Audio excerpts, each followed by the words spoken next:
one wild and precious life. Hand-painted signwriting is definitely a dying art. For him to go on television and speak in Italian, my God, it would blow you away. Who is this guy? This will remain an unseen, invisible, yet remarkable story.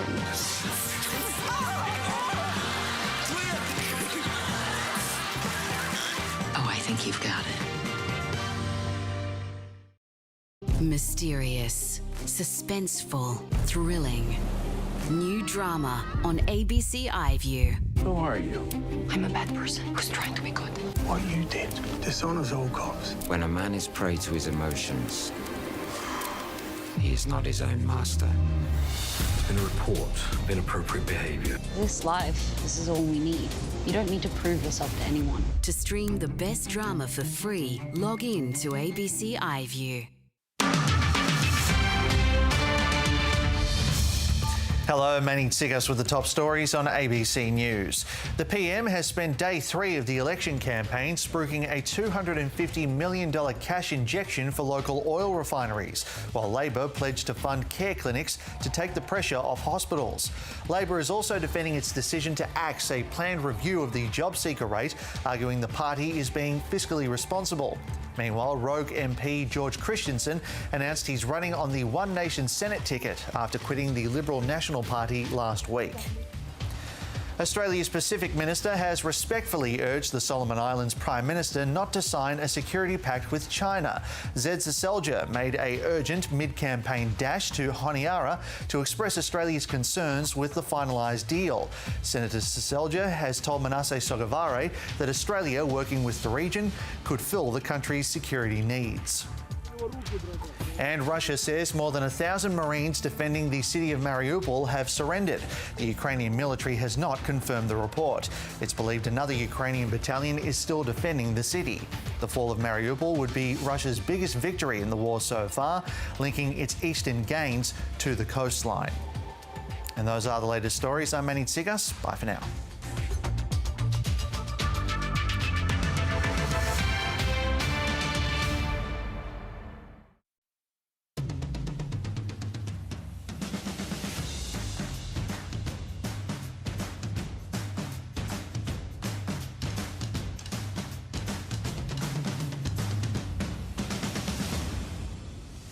Hello and welcome to the drama. I'm Ellen Fanning. Coming up, Labor rules out an immediate increase to job seeker if it wins the election, meaning no matter who wins, out-of-work Australians will receive no boost to their benefits. British PM Boris Johnson defies calls to resign after being fined by police over lockdown parties. And voters want to talk about the climate, so why don't our politicians? Joining me on the panel tonight, Pro Vice-Chancellor of Social Justice and Inclusion at the University of Technology, Sydney, and former New South Wales Labor MP, Verity Firth. Lovely to see you. Hey, Ellen. ABC host and writer of Australia If You're Listening, Matt Bevan. Good to see you again. Former New South Wales Liberal MP, Fiona Scott. Good to see you. You've been driving back and forth on the highway, screaming home to do it on Skype rather than coming in. Traffic is back. Thanks for all that. Thank you. And in Cairns tonight, where there's never any traffic, Chair and co-founder of Deadly Inspiring Youth Doing Good, Samara Jose. Hey, good to see you, girl. Good to be back. And you can join us on Twitter using the hashtag #TheDrum, and we're on Facebook. Cost of living is shaping up to be a major election issue, but we now know that neither major party will have an immediate plan to change the rate of unemployment benefits. Labor has ruled out increasing the job seeker payment in their first year of government if they win. The coalition's also ruled out a boost, meaning the rate will remain at its current level regardless of who wins next month. Community services groups have criticised the move, but Labor says future increases could be on the cards. We haven't dumped anything. What we've said is we don't have a plan to increase the job seeker allowance in our first budget. But what you would do, and I've said this on the number of occasions consistently that I've been asked, every time governments do a budget, they should look at what is responsible and do what they can to help those in need. In recent years, Labor has been vocal in calling for an increase to the payment, which sits well below the poverty line. Have a look here. In orange, The poverty line encompasses anyone who takes home less than $612.65 per week to cover all their costs. Now, the JobKeeper rate, that's the lower line in purple, is well below that. And that big purple blip in the lower line was the temporary COVID supplement, which took it up to the poverty line, paid out to those who were out of work during the pandemic. And today you can see that payment settling back at $33.56 $330.56 per week.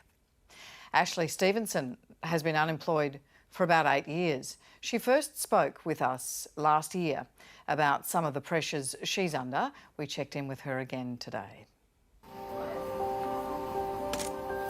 I'm cutting back on the types of food that I buy and the amount of food I buy because of the rising prices and the virtual reduction in job seeker that goes along with that. I've only been eating 2 meals a day for years now, and I have tried to cut back further. It's an amazing amount of tension, like someone's choking you and you just can't get quite enough air. So it's gotten worse because 2 years ago I became officially homeless. Trying to apply for jobs, to have a kitchen that's yours, to be able to move around the place where you're staying without upsetting the person that's allowing you to stay. One real estate agent actually told me when I was applying for places that landlords and owners were not happy to rent to people that were unemployed because they knew that they couldn't afford to rent and eat. Unemployment isn't a character flaw. I'm well educated, I'm well read, I have a lot of experience. I don't know why employers haven't hired me. Maybe it's my age, I don't know. But we're not no-hopers. I've wanted to work for the last 8 years. So, Verity, the ALP pledging today that it won't do anything to help people like Ashley in the first year if they were to win office. Yeah, it's a pity. And though I was pleased to see that grab from Anthony Albanese saying that it's just in the first year and that they are prepared to consider it after that.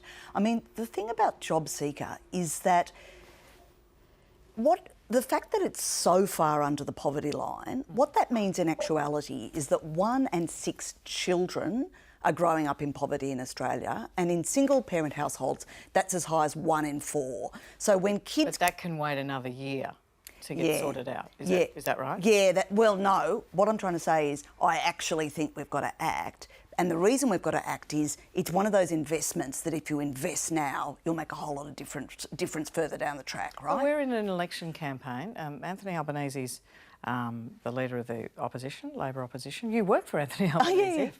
And long time ago, but yes, I did. Yeah, and you're here tonight as a member of the Labor Party, but you're not supporting that Labor policy. Is that what I'm getting? Oh, look, I would much prefer them to be committing to an upfront increase in year 1, absolutely, because it is so important. You know, when they increased it during COVID, 425,000 people were lifted out of poverty overnight. And we know that if you do that, all sorts of outcomes then flow from that. Better health outcomes, better labour market outcomes, as we saw, better education outcomes for those kids growing up in poverty. So yes, I would definitely prefer for it to happen in the first year. But what I will say in the context of an election campaign, the good thing about the Labor Party position is they haven't ruled it out, and they've got a much more generous, holistic package. They're looking at significant investment in social housing. They're looking at much cheaper childcare. They're looking at free TAFE. So in terms of the holistic picture, I'm obviously still on board. That wouldn't do anything for Ashley, though, those other elements. Maybe the social housing, maybe the social build housing, it first. Yeah. But the social housing's important because she's dead on. The private rental market is a real problem for people on job seeker, which is also why Labor's pledged to do things around rent assistance as well. Fiona, what do you think of the job seeker rate now sitting not at $40 a day, which it was before the pandemic, but $46 a day, and a single mother with a dependent children, so $49 a day? That's just the basic job seeker rate. Yeah, look, it's definitely tough, and you know, I think it's one of those aspects that, you know, it's a really difficult thing. But I mean, there are various other payments that do feed into people's circumstances in various aspects. I mean, obviously there's aspects where if people have disabilities or elderly, there's other pensions and things that kick in different places, and there's different family benefits. There's also through the states and territories, there's aspects that also come through, you know, housing that is provided and various other programs. The other thing we've got to look into here is that the job seeker payment also is pegged to various other algorithms, like things like the average male weekly earnings as one of them, that will go into that it does have a degree of CPI or inflationary increase to it as to the rest of the workforce. One of the other things where I think maybe Labor has got it right here is that, I mean, we've come off the back of COVID where we've seen record spending by the federal government in so many different aspects of the economy. And, you know, the thing about government is that it is all about choices. It's choices as to what you spend on and how things work. We are erring towards a point of almost total employment. As our immigration is still low post-COVID, what that will mean for Australians doing Australian jobs and what we need Australians to do. I mean, we're getting to a point that any Australian who wants a job can potentially get a job. I think some of these pathways where Verity's right, it is about, you know, TAFE and some of these other programs to enable Australians to get jobs, to help them to be able to get out of the poverty trap that they're in and not necessarily having to be on job seeker, which, you know, it's not designed for someone to be there for 8 years. So what are we doing wrong in a structural way that we're helping people like this actually find employment and find the ability to get their own homes? It's not just about increasing that payment.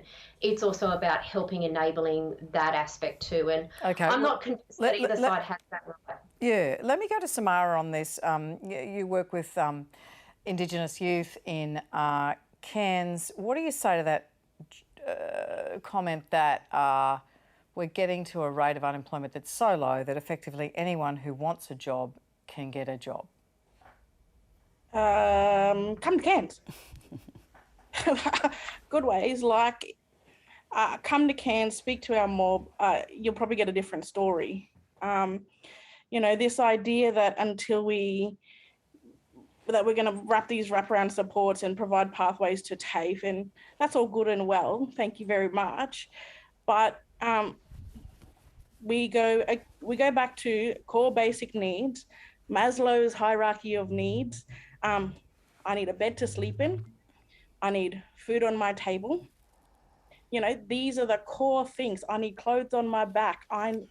If I don't have that, if I'm having to make a choice about whether or not I pay for a bed for the night or I'm paying for food in my stomach, I mean, I know what I'm going to make the choice for. I need to feed myself. I need to then figure out where I'm going. Those are not my figuring out where I'm going to study, or my career pathway is not going to be at the forefront of my mind. And it's certainly not the forefront of the mind of a lot of these young people that live in this community. So good and well, and thank you very much. And too bad you're not going to actually take this into consideration and think about how this actually works and meeting those basic needs for people, for our most vulnerable people in our communities. Then, mate, every other solution that you're going to put up on the table is not going to work, you know? We're literally have young people that come and rock up on our doorstep and sleep on our couch because they have nowhere to go, because they've been turned away and they need a safe space. I mean, that's going to be the last thing, you know. Don't bother talking to me about pathways to TAFE and to them kind of things until we can actually support mob and support not just Aboriginal Torres Strait Islander people, but all people who are vulnerable, to actually meet their core basic needs. And you are contracted by the department. The program is called, let me see if I have this right, Pumlare, is that right? Yeah, Pumlare.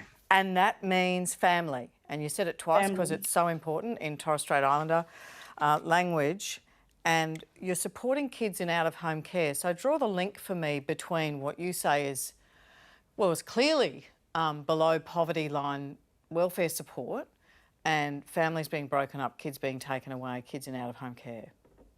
A lot of our families don't have the capacity, you know, when their kids are taken, if they're on welfare support, their kids are taken, their benefits change.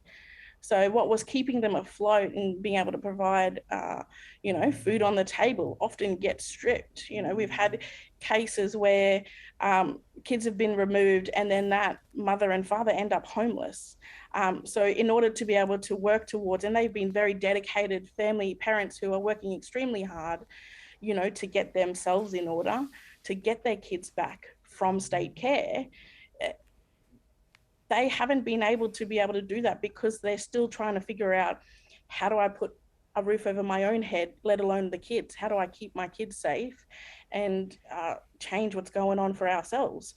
The sad thing is a lot of our mob then, you know, not our mob, but just people who are struggling, then looking for then alternative ways to make money, which then just continues to perpetuate a cycle and a struggle that just doesn't go anywhere.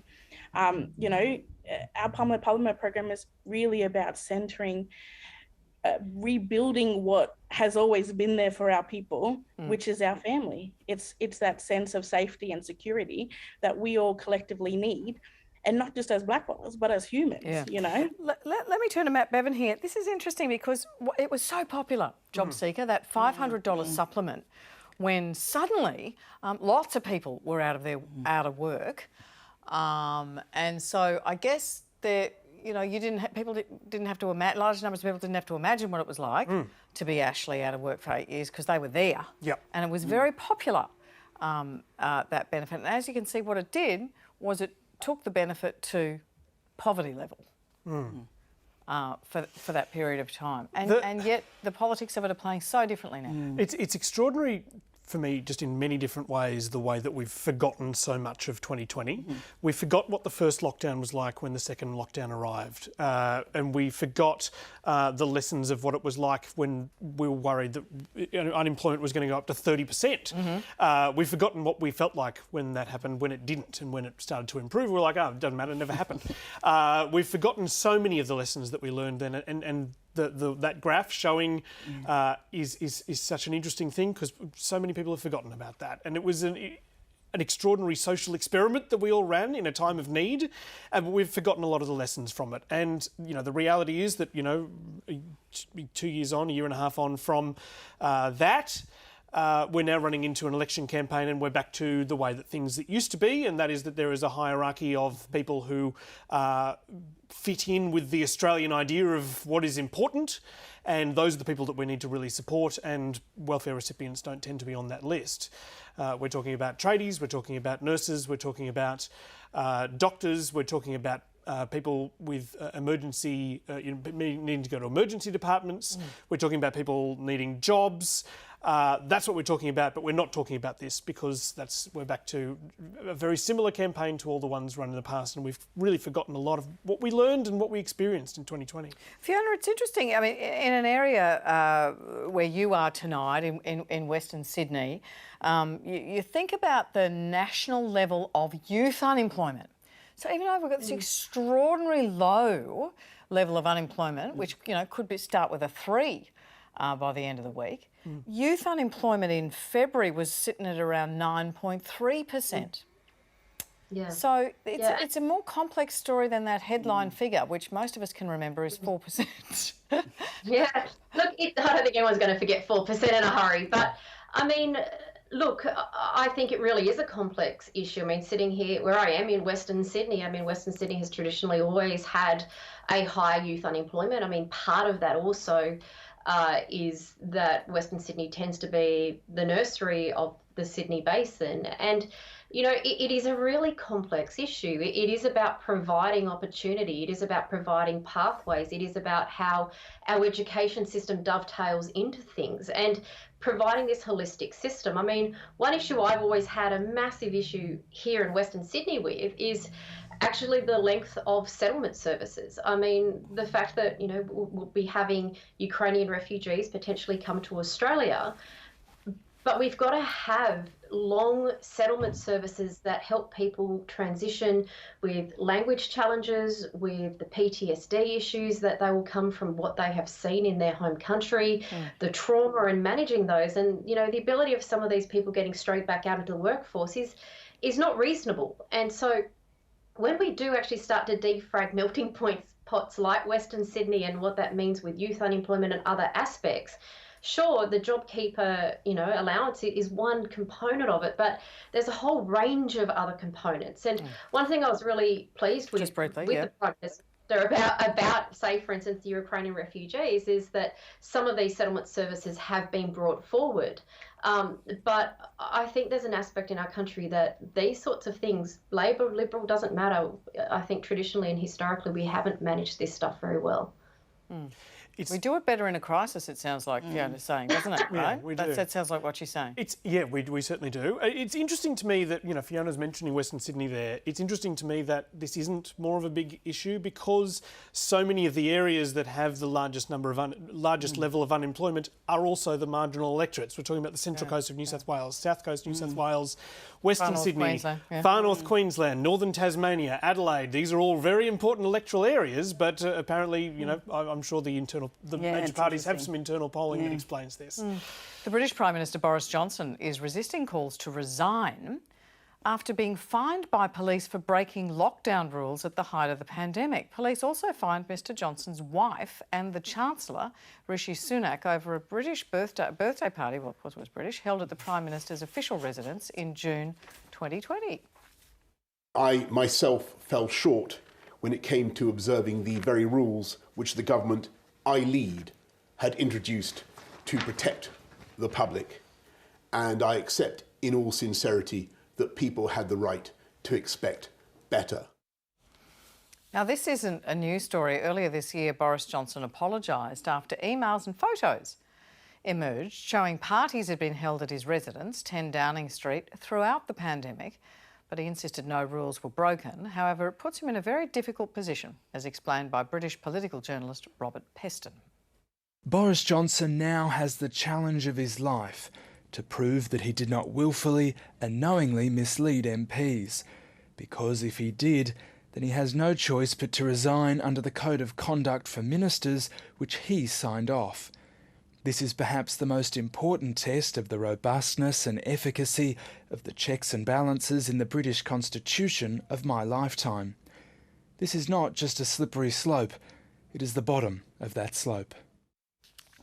This is interesting, Samara. What's your take? What makes politicians think they can get away with it? Shame it out.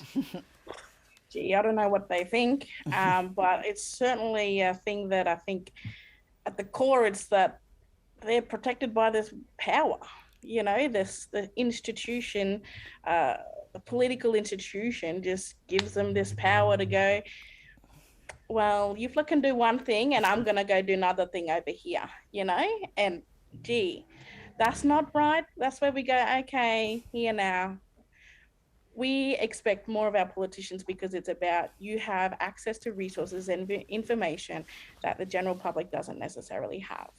You know, you have a level of decision-making power that determines what affects our lives, and in particular, like COVID was the ultimate experience where we really tested out this power and influence on the general public, on constituents. And sorry, but Boris, you used your power and you made the mistake. Like, brother, you got to deal with the consequences. Good ways. Fiona, I was just sort of writing what the political journalist was saying, that this was the challenge. This is the challenge of Boris Johnson's life. That almost seems quaint, doesn't it?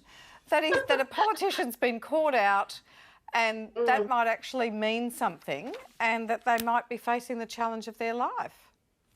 Well, he should be. I mean, he broke his own rule. I mean, you can't, as a government, bring in a mandate and say you can't have parties and then have parties yourself. I don't care who you are. I mean, it's wrong. And I'm not sure in Australia that that standard would step up. I mean, you look at, say, for instance, here in New South Wales, Gladys Berejiklian. I mean, she's not been formally charged with anything, but she's no longer the Premier of New South Wales. And, you know, I just don't think that's acceptable. I don't think it's right. And it is correct. Here's the challenge of his probably political future. He's had a few of these battles in the past, but look, I just don't think that this is a tenable situation for Boris. Well, and Gladys Berejiklian, to be perfectly obvious about it, was caught up with the code of conflict issue, right? That was literally why she had to resign in the end. She didn't think she should have. She thought it was grossly unfair, but in the end she had to go. I don't know, Matt. Angus Taylor put out a lot of inaccurate information about the Sydney Mayor, Clover Moore, and Bridget McKenzie's back in Cabinet despite sports rorts, and, you know, $444 million was given to the Great Barrier Reef Foundation, which was more money than they could ever imagine. I think there were half a dozen of them sitting in Cairns, full-time staff. We had the car parks rort, the Safer Communities Fund, and I could go back through Labor, but my memory doesn't stretch back that far. Politicians resign if they decide to, don't they? Yeah, totally. That's the lesson of the post-Trump era. I think Trump taught a lot of people a lot of lessons about what you can get away with. Just brazen it out. Yeah. Well, if you can continue to sleep at night, then why not? Why? You know, why do I have to resign? You know, are you going to literally drag me out of here? Are the police going to come and arrest me?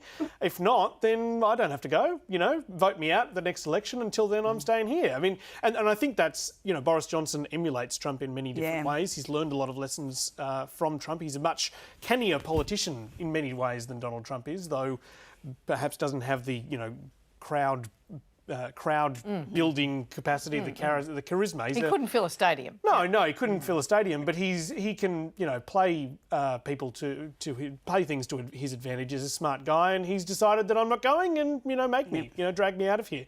I'm going to continue to sleep fine at night. So what are you going to do? That's basically not everyone, obviously. Gladys Berejiklian is a person who doesn't follow that you know, the lessons of Trump. But it's shown that unless you literally have broken a law that you will literally get arrested for, you can just stay there. Well, he has broken a law. Well, you got a fine for it, but he's not going to get arrested. You got a fine. Yeah. He's not going to get arrested and taken down to the Old Bailey, you know. How funny would that be to watch? It would be. Verity, that's the thing about codes of conduct. They're not binding. They're not a piece of legislation. They rely on conventions of ministerial behaviour, that we will hold ourselves as ministers to this convention, and if we're caught doing something wrong, we should resign. And to what extent does the public's faith in democracy rely on that? I think it's a disaster for the public's faith in democracy. I mean, so I think Matt's spot on. Like, I was going to make a really similar point, which is we're in this era where actually politicians are probably going to get more discovered than they have in previous eras, right? Like, there's iPhones, there's emails, there's digital photos. They are probably going to get discovered doing naughty things a lot more than previous eras, right? But post-Trump, they've basically decided, well, if you've got the personality, it is prepared to do the embarrassing task of getting up every day and just shaming it out. Like, if you don't have shame, then you can survive. And literally stand there and say, even though there was a press conference by one of my ministers saying that no more than 2 people should gather together, I was completely unaware that having 30 people in my office, kill Haru, was the wrong thing to do. As long as you've got straight face. Yeah. As long as you've got the personality that can do that, you can survive. And I reckon I wouldn't be able to. Like, I'd be so embarrassed to get up there in front of that. But if you can, you can. And I think but I think for democracy, which was your question, is it's a disaster, because the whole point of democracy is there's a rule of law and we all have to obey the same laws, and it doesn't matter whether you're the Prime Minister or the street sweeper. And once you start to really if you start to consistently do that, I think it hugely undermines trust. Except Trump's famous comment, Matt, was, I could walk down Fifth Avenue and shoot somebody, and unspoken, you idiots would still vote for me. Oh, no, Right? that wasn't unspoken. He said, and I wouldn't lose any voters. Yeah, well, he didn't the idiot part. That's true. But that was implied. That's what we implied. Because there was a contempt, right? There was a contempt of, I could do anything and you would still vote for me. Now, surely, if enough of Boris Johnson's colleagues thought that this would actually produce a public backlash, that they would be held accountable for this by the public, then he'd be rolled. Yeah, he'd be gone. that's true. So is this really about brazening it out by a political class or an electoral class that just don't care enough? It's difficult to tell. Boris Johnson's got a little while until he needs to face an election, and I think he and his colleagues are probably just thinking that people will forget or something worse will happen to his opponent or something that way. The interesting thing about Boris Johnson is he did actually apologise. Donald Trump never would have apologised. He never would have apologised. He would have said, it wasn't me, I didn't do it, and actually Joe Biden did it twice and much worse. So Boris Johnson has, a little bit more humility than that. But he's got some practice, yeah? But he's lucky too. I mean, Ukraine has helped him too. Yes, those pictures of him going to Kiev. And I've been noticing in the media commentary, even the sort of lefty Guardian is grudgingly saying, oh, he's done all right in Ukraine. You know what I mean? So he's been lucky in terms of that circuit So breaker. context matters. Yeah. Context matters. You're watching The Drum. With me on the panel, Pro-Vice-Chancellor of Social Justice and Inclusion at the University of Technology, Sydney, and former New South Wales Labor MP Verity Firth, ABC host and writer of Australia, if you're listening, Matt Bevan, former New South Wales Liberal MP Fiona Scott's with us, and in Cairns tonight, Chair and co-founder of Deadly Inspiring Youth Doing Good, Samara Jose. Back in 2019, the ABC's Vote Compass found that the environment was the biggest issue for voters at the federal election. But 3 years later, and it's looking likely that climate policy won't be a major talking point for either of the major parties, with both having already released their plans to hit net zero emissions by 2050. So the climate wars are cooling, but the stark reality is that Australia remains uniquely vulnerable to a changing climate. And this isn't news to any of us. In fact, as our panellist Matt Bevan found out in his podcast, Australia, if you're listening, the warnings have been there for almost 50 years. This is amazing. Matt dug up this footage from Professor John Bockris speaking in Adelaide in 1973, warning of the effects of coal on our atmosphere. But the difficulty of using coal over those long terms is the fact that it produces carbon dioxide. Now, it can be shown that that does unfortunate things to our atmosphere. To put it very briefly, it makes the climate change. And those climatic changes would become important. And now here, there's a 10-year disagreement between scientists, something by the year 2000, plus or minus 3 or 4 perhaps, something by the years 2010, 2020. It really depends upon such factors as, do you call a 1 foot rise in sea level important throughout the world? Or do you want to wait until it's a metre before you call it important? That kind of thing. He pretty much had it, didn't he? And perhaps the most astonishing part isn't the professor's highly accurate predictions of the problem the world would be facing today, but the fact that he nailed the solution as well. We certainly have energy worries within 5 years. Within 5 years, the best straight supply of our oil will be going down. The price of gasoline in constant dollars and oil will be going up. This will make everything more expensive. We've got to get cracking. We've got to have another energy source very quickly. And what we've got to do is to get going on solar. We have far, far, far more solar energy potential in the United States. Now, it's up to us economically to lead in such a field where we have such a potential. This bloke really had it figured out. He was like, you get hydrogen and you get the water. He had the whole, the physics of it all nailed. He had a blinder through 1973 to 74. He gave 4 interviews to the ABC, and it was wizardry. It was prophecy, basically. It was extraordinary what he was saying. Yeah, as you say, not only he knew what the problem was, he knew solar was the solution. He said Australia is uniquely well placed to capture that solar. He said that Australia would develop rooftop solar, batteries to power our homes, and most astonishingly, that Australia would capture our sunlight, use electrolyzers to turn it into hydrogen, which would then be exported to the rest of the world to power America, Japan, other parts of the world. He thought it would go through pipes. It's going to go through tankers. So he was wrong about that, but that only proves that he's not actually a time traveller. He's a real person. But and that's one of the biggest schemes today, is that massive solar array for the Northern Territory. I can't remember what it's called, to send the power to sun Singapore. Cable. So this is that's sending electricity through a cable from the Northern Territory to Singapore, to Malaysia and that sort of thing. But Andrew Twiggy Forrest and Mike Cannon-Brookes and other billionaires are keen on hydrogen, and so is the government and the opposition. They're all laying it out as the big plan now. That was 49 years ago. And I guess one of the themes that came through about that history was this notion from the political classes of, look, she'll be right, mate. You know, she'll be right, mate. The Americans, or somebody somewhere else with a different accent will sort it out. That's right. Well, John Bockris, in fact, in 1977, called the government, basically called the Fraser government and said, we need to do what he said it was a snowy a Snowy Mountains project in solar. We need to dump $2 billion, he said, in 1977 dollars, which is a lot of money, obviously, into solar research so that Australia can become a world leader in this field. And the government basically said, look, we've got all this coal and stuff, we don't really need to, we'll let the Americans take care of that. The Americans invested in Australian solar research at the University of New South Wales, which was eventually co-opted by the Chinese and turned into a massive solar industry in China that is really heavily based on Australian technology. Australia missed that opportunity. And that was, you know, in 1977, John Bockris was fighting with the Fraser government over that.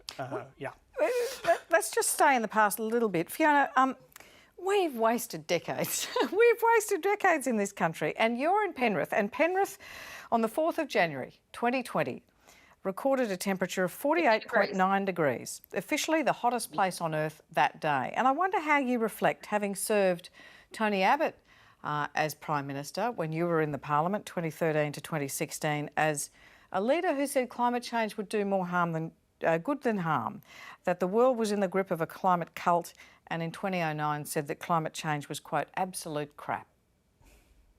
Well, frankly, I don't agree with those comments. So I think those comments are absolute crap. So, but I mean, look, I think this issue here in Western Sydney is quite complex. I agree. I mean, look, I was born in 77, so 45 years ago. I mean, it's disappointing that we didn't jump onto that.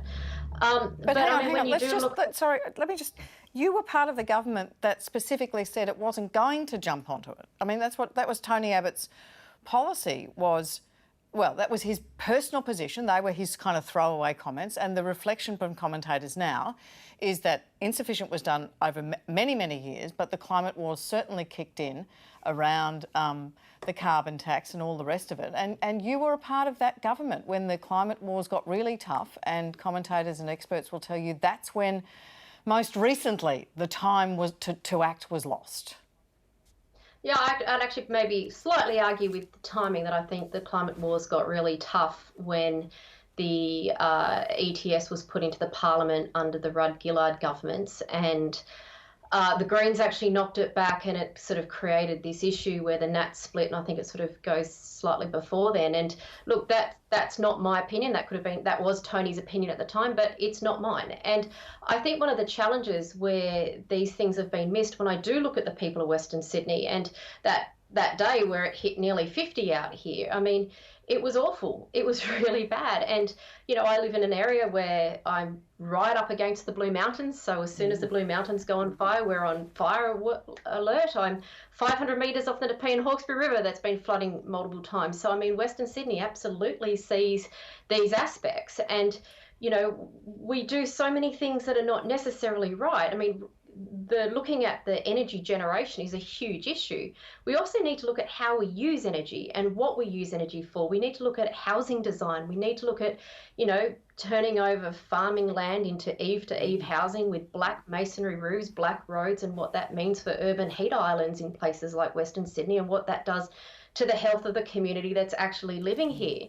And, you know, I think some of these climate wars have not been helpful, but it's been a war that's existed on all sides where people haven't necessarily come in the middle to actually work out a path forward. Instead, it has been this disagreement, like I mentioned with the Greens who voted against that ETS back in, I think it was the Rudd government. Yeah, let me go to Matt on that. I mean, there was an opportunity to make some change, but the carbon tax, or whatever you want to call it, was repealed. We had the measures in place and we've been scrambling to get them back ever since. Isn't that just the reality? Yes, but, you know, it's a 50-year story that we're in here. I describe it as a 100-year story, actually, 50 years in the past, 50 years in the future, and we're at the middle of it, which is why it's so important that what we do right now. You know, we did lose that decade.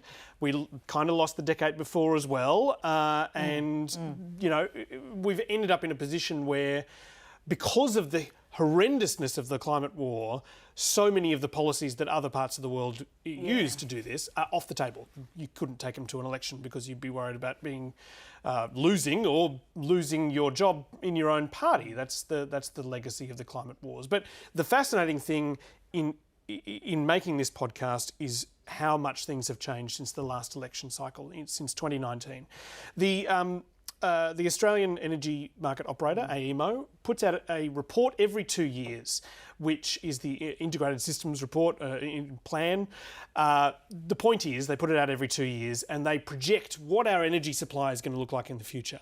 In 2020, the plan, they put out 5 plans. What happens if we slow down, speed up, use the current thing? What if we do everything all at once and we reach for the sky and we do an incredible amount of building, renewables and that kind of thing?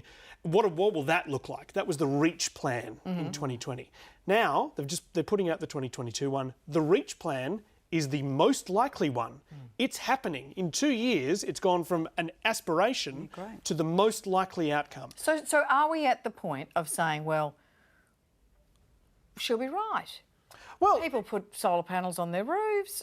Business seems to want to get on with it. Like, what are we fussing about the politics for? Should be right? Well, it's got to the point where the politics don't matter so much. What matters is how we can turn the enormous global economic and energy transition that is about to happen in the next 30 years to Australia's advantage. To take the lessons that John Bockris saw in the 70s, that Australia is uniquely, as we hear and our politicians say, Australia is uniquely placed to take advantage of this. That's true. It's not political spin. It's true. Every expert will tell you this, from Alan Finkel to anybody you speak to who is an expert in this field will tell you this. And that's what we need to do. And we should be excited about it, rather than a nightmare, a moral burden, a moral challenge. All those things we talked about in the past. Things have changed in the last 3 years, and now it's about capitalising on what's about to happen. Yeah, and I mean, I do want to talk to it. I want to talk to Samara about that too. But I kind of have a bone to pick with you too, Verity. Fiona was just answering questions about that 2013 to 2016 period, and she was rightly saying that, you know, opportunities were lost in the Rudd government before that. The Greens voted down the ETS in the Senate, and there was an opportunity to get an emissions trading scheme, and then the opportunities were lost. You know, opportunities were lost again in the Abbott years as well. But we've seen here in New South Wales that and nobody knows that we've got a bipartisan policy to get rid of coal-fired power stations in New South Wales. The Labor Party, the coalition got up one day, and Matt Keane, the Treasurer and Environment Minister, said to the Leader of the National Party, should we just fix this once and for all? And the Leader of the National Party in New South Wales said, righto, what's in it for my mob? And he said, well, why don't we put all the renewable stuff out in the bush where your mob live, and then what we'll do is that they'll have income. So when they have floods and fires and all that sort of stuff, they're hosting windmills and solar panels, and it'll all work out. What do you reckon? Right. And then they said, the Labor Party, you vote for it? I guess we'll have to. The Greens, come on now. As Fiona said, the Greens are going to bloody vote for it? Yes, the Greens are going to. What about the shooters and fishers? Would they vote for it? From memory, they did. I think there was one outlying far-right politically. You were the Minister for Environment when Ross Garnaut was saying in 2008, ding, ding, ding, let's get bloody on with this. What did you do? Why did it take another 10 years to get this to happen? I'm very pleased to say that the Carr government in really early, about 2003, introduced the Greenhouse Gas Abatement Scheme, which was the first carbon pricing scheme in the world at the time. And in fact, when we were there, when I was very briefly the Minister in 2008, we started to wipe out that scheme because the federal government were coming in and were about to introduce the actual cap and trade system that under Rudd elected on. And there's no point having an individual state-based scheme if you're going to have a national scheme. But still, I just won't have it alleged that Labor like at the New South fumbling Wales... of the ball, though, doesn't it? I mean, Well, Labor was doing something in New South Wales. Kevin Rudd got in. He couldn't manage the politics of it. I'm sorry, I'm just not going to say that Labor, every election federally in the last 20 years has gone with an incredibly ambitious climate change policy. They're not this time. Well, both political parties say net zero by 2050, and really the world standard is net zero by 2030, isn't it, Matt? But I'd even disagree with that because, as anyone who's listened 50% by 2030, Anthony Albanese's budget reply speech, where he actually doubled down and said 24 billion, we're going to be investing into exactly what you're talking about, Matt, actual job creation, like using this as an opportunity to make Australia the renewable energies hub of the world. So I'm happy for Labor to be criticised around a whole range of things, but I don't think climate policy, particularly in the last decade, has been our problem. Matt? Well, I don't necessarily disagree, but why does Labor struggle to sell it, though? Why does Labor struggle to win elections on this? We're talking about, building new industries. We're talking about changing the way that Australia works in a way that really benefits regional communities. And think about it, it's not like Labor hasn't struggled with that itself. I do think that the lack of bipartisan consensus around climate change science has been absolutely knobbling for Australian politics. Like these climate wars, and I'll give you an example. Absolutely, there has been a lack of consensus at a federal government policy level for years now, until very recently. Lack of political consensus. Political consensus. Sorry, yes, that's what I meant. Bipartisan in terms of Labor Liberal. One of the examples I was thinking that was interesting as you were talking was, why is it that the UK have bipartisan consensus? Why is it that Boris Johnson is a lot better on this stuff? Early 80s, Thatcher believed in climate change. Why did she believe in climate change? She was a scientist. So the Tories, from the early 80s, it was hip to be both conservative and believe in climate change. I think that's something we lost here. Let me go to Samara, because there's genuine anxiety in regional communities about loss of work. How strong is that anxiety still? And just talk to me about what are the feelings around this kind of debate. 100%. We've got regional communities in the Far North Queensland and all across the top end that are, reality is they're mining communities. They depend on the wealth, the income that mining companies bring to our communities. How at the end of the day, if we haven't actually discussed and talked about those transition plans, yes, Matt, taken on, we totally have the opportunity to generate some wealth and actually be the core, leader, bloody country of this climate movement and actually test out what it is to ensure that we have still economic viability in our regional and our remote communities. That is so core, but we've never actually, to my knowledge, talked about it. Where is the consultation? Where are we going into and working with our regional communities to actually look at and develop those economic plans and the skills-based pathways that enable those communities to be ready for this technology, to be able to deliver and bloody well work at these places. I like my technology. I love things, but at the end of the day, our communities are anxious. If they have to make a choice about whether or not at this particular moment in time, they put food on the table or they take a stance and, fight for climate justice, the reality is unfortunately our families have to put food on the table. That's the first response. And until our governments, the people who actually influence the way in which these kinds of things roll out across our country, until they actually recognise that as a core element to go, how do we actually have these conversations and how do we actually roll out this plan? What does it look like? Families will keep doing what they need to do to survive. Fiona, I think Samara raises... Go on. Oh, sorry. No, you go. I think she raised some really good points there. And the challenge here, I think, for government and where the sticking points have been is that it's all good and fine to have things like ETSs and transitions, schemes and things, trading schemes.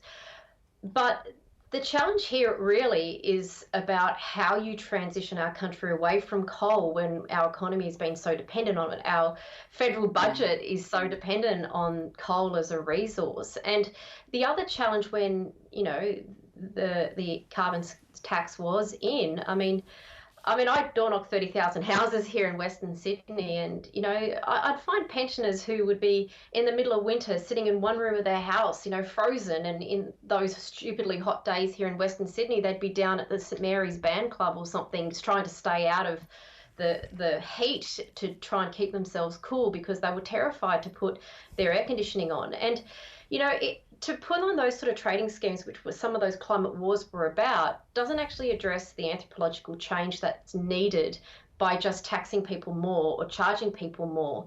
You really have to look at how you supported the whole economy through. And look, that's one of the reasons why Scott Morrison has the line of technology, not taxes, because it does have to look at root and branch, how our entire grid is put together, how we get dirty diesel generators at the end of country towns out of there and have the range of what that means for how you power those towns. When we move towards electric vehicles, I mean, how do we have a grid that means you can drive a truck from one side of Australia to the other and charge it in the most remote communities as people go through? Let's put some of that. Yeah, we're quite there. Let's put that to Matt. I mean, I'm always very wary of any three-word slogan from any politician anywhere.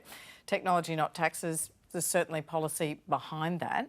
But how much more electricity are we going to need to make this transition? And are you optimistic about us getting there? So Alan Finkel, former chief scientist who's now a low emissions technology advisor to the federal government, a very intelligent fellow, good speaker. We interviewed him on the podcast, and he basically said, okay, so this is the amount of electricity we have now. We're going to replace that with solar and wind and batteries and storage and that kind of thing. Right, so that's step one. Step two is we now need to plug in all of our cars, trucks and trains into that electricity grid as well. So we need to double the amount that we have. So now we have that much. And then we need to, I'm just going to move my hands out of the camera shot. I'm covering my own face. So then we need to turn all the heating and stationary energy and industrial processes into electricity as well. And that's going to need that much again. So we need to triple the amount that we have. And we're going to do it all with solar and wind and batteries and storage. And he's confident that we can do it all, and that is the biggest barrier to us getting to net zero, is to achieve this, what he calls the electric planet. Then there's a few other things we need to do, you know, various things, smaller sources of emissions that we need to deal with that are more complicated. But yeah, it's a lot, but he's confident we can get there. The thing is, though, electricity prices are going up throughout that process. It may not be equal for everyone. That's great for people who can afford solar panels on their roofs and invest in electric cars and invest in batteries to bring their electricity bills down to basically zero. But for people who can't do that, the government needs to make sure that they don't get left behind by this transition, which is already underway. And also you've got to make sure that, you know, areas like Samara's don't get left behind as well, and that, you know, this change benefits us all as much as possible, because it is happening and there's a lot of potential benefits in it, but it needs to be managed well. Yeah, and that's what we keep coming back to, isn't it? So what all of the panels are saying tonight, how do you organise a fair transition and get your skates on and do it? Well, last night Scott Morrison had another interesting run-in at a pub, this time in Sydney, at the end of a long day campaigning. Take a look. Good to see you. Can I get a photo? Is that all right? Yeah. Are you in the press pack, are you? No. Oh, right. No, I'm a local, live up in the mountains. So, can I ask one question? Yeah. Look, across the river, I hope you don't mind, I'm just recording. What's going on there? No, why is it recording? Oh, I'm just, because I just want to ask you a question. Mate, I'm sorry, this is a private event. Oh, well, sorry about that. This is a media, I'm hosting some drinks for the media event. I just want to ask you a question. Sorry, what's going on? Across the river here, across the Nepean River, people lost their houses, and they were burnt. You're a disgrace. You are a disgrace. It's been reported that the young man who shot this video is a young Labor member, and today Anthony Albanese condemned his actions as entirely inappropriate. But this is what we want to talk about. What's stuck out for many are the Prime Minister's comments that he's hosting some drinks for the media. But here's a little secret, happens all the time. In fact, Anthony Albanese shouted drinks for journalists on Monday. It's an entirely run-of-the-mill part of the election campaign, as my colleague Michael Rowland explained. And in the interest of transparency, all political leaders usually host drinks for the travelling media during election campaigns. I have been to my fair share over the years. To be honest, it was the last thing I felt like doing after a long day. But they're a thing. Samara, do you understand why people would think it's a bit sus for journos to be having drinks with political leaders? Yeah? Yeah, like, look, the more that you build a relationship, we know that relationships are currency across, mob and campaigning and them kind of thing. But I understand if you grow up with somebody, you want to have drinks with them, sure, like, and they just happen to be a journo, sure, you do you, boo-boo. But if you literally are hosting media drinks with them and trying to build these false fake relationships to give yourself some more airtime, essentially it's just benefiting your own campaign. What about mob that don't have that opportunity to be able to afford and host media to go and thing? I always say that, that's, if I had $1 million, sure, come, I'll shout you a drink, but I don't. So, how do we then have those kinds of conversations with media? How do we get the things that are important out there that need to be talked about? That's the challenge. Verity, have you thought about it like that? It's such a common occurrence that it really is about influence on both sides, isn't it? It really is, but it's interesting what Samara was saying, because I thought it was interesting when she said fake relationship, because she's sort of right? Like, it does happen all the time, and both journalists and politicians need each other. Like, there's a symbiotic relationship there. And often, like in Canberra, there's also that, they're all genuinely interested in politics, and there's sort of a frisson that goes on just by being with other people who are genuinely interested. But having said that, all of it is a little bit fake. And I think if there's any so people don't need to panic so much about it, I think that even at these drinks, everyone is still pretty aware of the slightly weird situation that they're in. So the journalists always feel like they might be getting spun and they've got to be a bit careful. And the politicians always feel a bit like, oh my God, did I say the wrong thing? What if that gets done the wrong way? Yeah, but Samara's point is there's only 24 hours in the day, and where you choose to put yourself as a journalist is what information you're going to be exposed to, what influence you're going to be exposed to. You're not door knocking Western Sydney going, hey, what do you think? You're still in the bubble. Yeah, I think it is a risk. I do think it's a risk for journalists because it can contribute to that bubble mentality. But I suppose what I'm trying to say is it's not in a journalist's interest to look like they're bought by one side of politics, nor is it in a politician's interest to be said that they're leaking all the time or something. So I'm saying there is some natural checks. You look a bit like but there are some natural checks and balances in the system that mean that it's not as cosy as it could appear. Well, that's what I think. Fiona, we're running short on time, but I suspect it's just a bunch of political junkies all getting together and nattering away, because anything that the Prime Minister or the opposition leader wanted to tell the journos, he would have done it in front of the television cameras for the 6 and 7 o'clock news, wouldn't he? Yeah, it's probably a big risk to the Prime Minister and Anthony Albanese to do that, because, have a few beers, say a few things, and, it turns up in the press conference tomorrow where a journo will ask a question. And you've got to remember, these journos are also quite competitive with each other as to who's going to ask that compelling question. But look... How do you mean? Do they see... I don't get invited anywhere. No. Do they... don't have to readily agree, Matthew? No, I don't either. No, I see. We're both on the other. But how would that conversation go? Psst, could you just... Why don't you... How does that work? No, it just means you have a few drinks and somebody might get a bit loose with what they have to say, and, a journo might think of a way of how you could pull that out in the press conference the next day. But the one thing I think that... Like what? Like a rude comment or a policy that they shouldn't have told? Like what? It might be a position that somebody holds. I think there's actually a lot of risk in these sort of situations, because a lot of the journos that are on the press bus, for instance, and this is what needs to be highlighted, that there's a bus. People don't even know there's a bus. There's all the journos in the bus, there's a driver in the bus, and the politicians are in another bus, a nicer bus, and then there's a bus. Right, go on. Set the scene. There's a bus. And they're junior journos often, and they're getting dragged around from pillar to post, and 39 days, 41 days, they're getting dragged around the country, and different journos will clock on and clock off, and they will swap sides, and some will be on the Liberal bus and then on the Labor bus, or they'll be on the Wombat Trail with the Nats or the Greens or whoever. So it does all sort of move around, and of course you'll have producers and senior journos back in bureaus and all the rest of it. But there is also a competitive between the different bureaus as to who got the compelling question. I mean, righto. Okay. So well, let me just in the 30 seconds remaining. Does any of that reassure you, Samara? Probably not. Right? No. We're just trying to be around and see what I do 24 hours a day. That'd be fun, eh? Would that be useful in covering the campaign? What would they learn? Just 15 seconds. Tell me, what would they learn if they followed you around for the day instead? That I eat lots of food. No, about what you do for work. Quick, 10 seconds. That young people need help, and lots of it. There you are. That's lovely. That's all we have time for.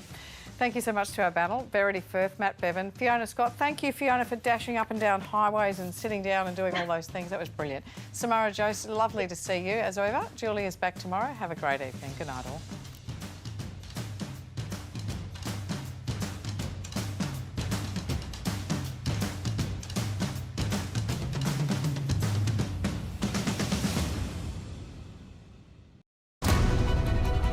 We can't undo the lies we had to tell, girls. I'm Finn, Dennis's son. You have no idea what he's capable of. How do we know that you are what you say you are?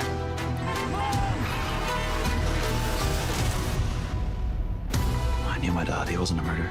I knew today. Family is the only thing that matters in the end. Smother, Friday on ABC TV and ABC iView.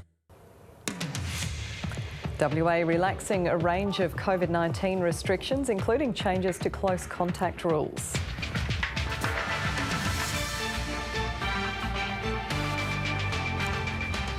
Vladimir Putin says peace talks with Ukraine have come to a dead end and vows to continue his push.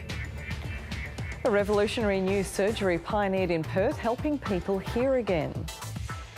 And coming up on the business, surging costs and lengthy delays. The harsh reality facing thousands of homeowners waiting for disaster repairs.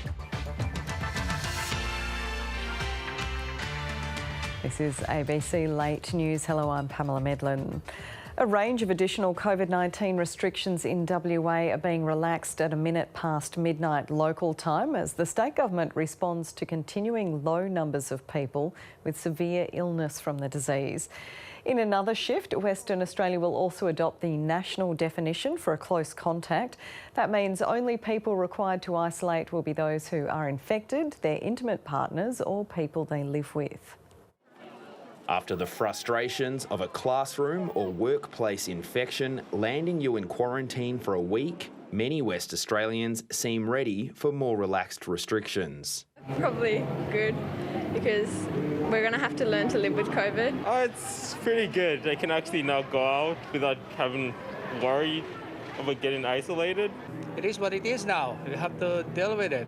The Premier says with the risk of serious illness still low, there's now too many people forced to isolate and too many parents stuck at home with close contact children.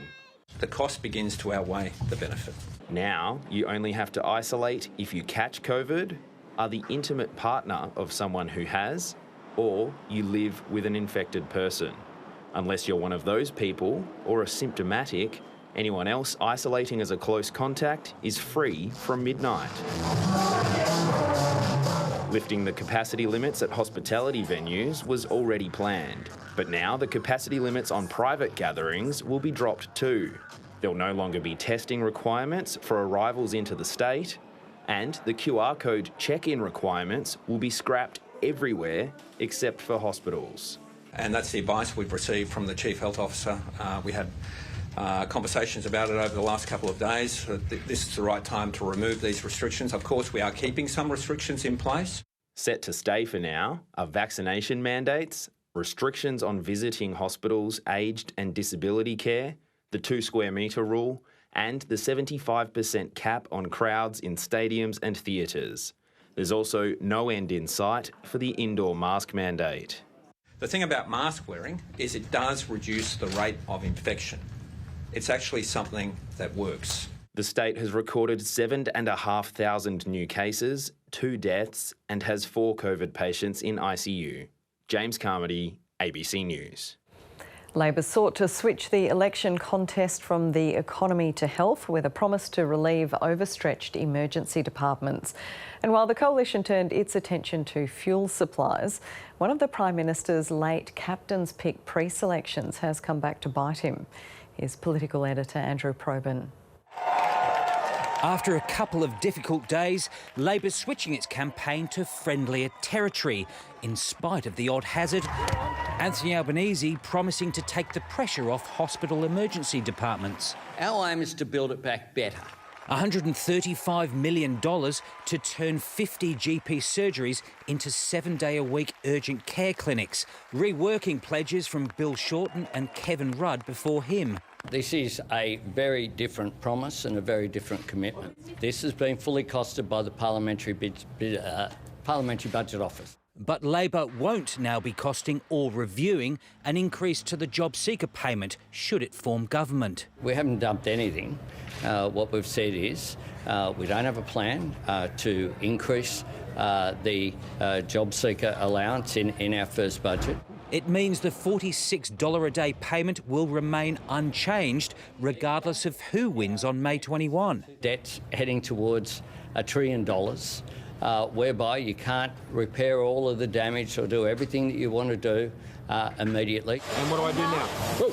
The Prime Minister's continuing to spruik job creation under the coalition, but it turns out his host yesterday, hot water systems company Rheem, is cutting jobs and moving more of its operations to Vietnam. What you've referred to were voluntary redundancies. Companies like Rheem are investing in Australia.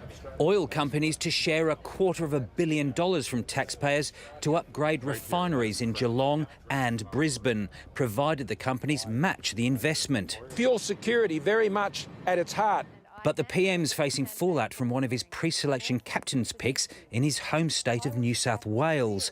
Late last year, Liberal candidate for Warringah, Catherine Deeves, described trans kids as surgically mutilated and sterilised in now deleted social media posts. She has withdrawn and apologised for those views. There's a reason why the Liberal Party's 2019 election review recommended candidates be selected up to 12 months before polling day. Proper vetting helps avoid unwanted embarrassment during a campaign. But given the fact that Scott Morrison and his numbers man Alex Hawke have contributed to the dysfunction inside the New South Wales branch, the Prime Minister only has himself to blame, and he'll have to cop the consequence. Andrew Probyn, ABC News, Canberra. The Pacific Minister has made a lightning dash to the Solomon Islands to urge its Prime Minister not to sign a deeply controversial new security pact with China. The unusual mid-campaign visit highlights Australia's anxiety that the agreement could allow Beijing to gain a military foothold in the region. Here's Foreign Affairs reporter Stephen Jedgetts. Honiara is a long way from the campaign trail, and Zed Seselja's caretaker period dash to Solomon Islands speaks volumes about Canberra's angst over China's growing influence. We've expressed our view and our concern. We maintain that Australia can fill the security needs. When the Solomons' capital exploded in violence last year, Australian troops and police restored calm. But the draft security agreement leaked last month suggests Chinese troops might be allowed in next time to protect their government's aid projects. Others fear that could open the door to a Chinese military presence down the track. Zed Seselja urging Manasseh Sogavare to press pause on the pact. It would be certainly very useful for there to be further dialogue in the region, further consultation in the region. That's what I expressed to Prime Minister Sogavare. I respect their independence and they will make their own decisions about their own sovereignty. What we have been doing is ensuring that they are fully aware of the risks and the security matters. Those anxieties are reverberating through Washington too, where top brass warn the West is failing to stop China's advances in the region. Solomon Islands, their location matters. It's clearly a point of contention and competition. The domestic politics in Solomon Islands on China are also contentious. Yesterday, leaked documents revealed that Chinese diplomats in Honiara asked to bring in a 10-man security detail to protect them. They also applied for permission to bring in weapons, including a sniper rifle and even 2 machine guns. Top Solomon Islands officials insist they said no. We do not have any embassy security personnel. None have actually entered in the country. But locals are still wary and unconvinced the new agreement will help anyone. Maybe we can need the security in the years to come, but for now, I don't think so. Me, no like it. I don't like this. Australia is already here. New Zealand is already here. But we might not be alone for long. Stephen Jedgetts, ABC News, Canberra. Russia says more than 1,000 Marines defending the city of Mariupol have surrendered. The Ukrainian military has not confirmed the report. It's believed that another Ukrainian battalion is still defending the city. The fall of Mariupol would be Russia's biggest victory in this war so far, linking its eastern gains to the coastline. For the first time, Joe Biden has described Russia's attack on Ukraine as genocide, accusing Vladimir Putin of trying to wipe out the Ukrainian people. The ABC's Sean Rubenstein-Dunlop has been speaking to residents in the city of Chernihiv, where evidence is mounting of Russia's brutal attacks on civilians. Across Chernihiv, families queue all day for food. Ordinary children are now paupers. After 5 weeks hiding underground in hunger, it's finally safe to come out. When Chernihiv was surrounded, there was no bread and water. We had to go to the well and queue for the bread for hours. This city was under siege and relentless bombardment, with no power, light or running water. Russian forces have retreated now to target Ukraine's east, but here some still live in bomb shelters. The attacks destroyed their homes, as well as schools, hospitals, water and gas facilities, killing civilians with brutal tactics honed in Syria and Chechnya. Dr. Vladislav Kuchar shows us the damage to the region's biggest hospital. The emergency department was destroyed. The hospital was shaking, patients were screaming. Despite the direct risk to their lives, the doctors didn't leave. Civilians with devastating injuries still pile into these outdated wards.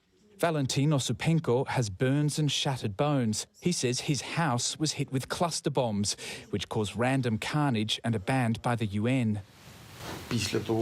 We were finishing our dinner and were about to go to the bomb shelter. Suddenly a plane appeared and dropped cluster bombs on us. As I was falling, I shielded my 17-year-old son with my body. His godfather died in the attack. I don't understand it. We had no significant infrastructure or military units around. I believe they were targeting civilians. More than 100 health facilities have been attacked in Ukraine. The destruction across this city is just staggering. It's as though the middle of this hotel was carved out by some kind of giant wrecking ball. It's hard to understand the purpose of all these attacks on civilians other than an attempt to brutalise this country into submission. We have lost our future in this war. We've lost our health, our house, our car, everything we had. We had a very good life. We can't bring it back. Those who lost their lives are now in makeshift graveyards. There's no room in morgues and cemeteries. And as Russia moves to take Ukraine's southeast, more atrocities are mounting by the day. Sean Rubenstein-Dunlop, ABC News, Chernihiv. New auditory implants that reach all the way to the brain are helping people hear again after revolutionary surgery in Perth.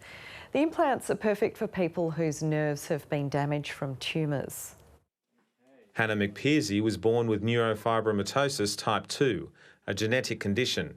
She didn't know she had it until she noticed hearing loss when she was in her 20s. I'm a teacher, so I noticed it more every day in my work. Hearing kids in class got harder, and I noticed I needed... Mr Burns had lived there. It has just been dismissed and not been searched. Still today. Her family has come to Cairns to hear the evidence in person from Thomas Burns. It is very important, but it also will be hard for us to actually hear and to come face to face with someone that was last seen with our niece and our child.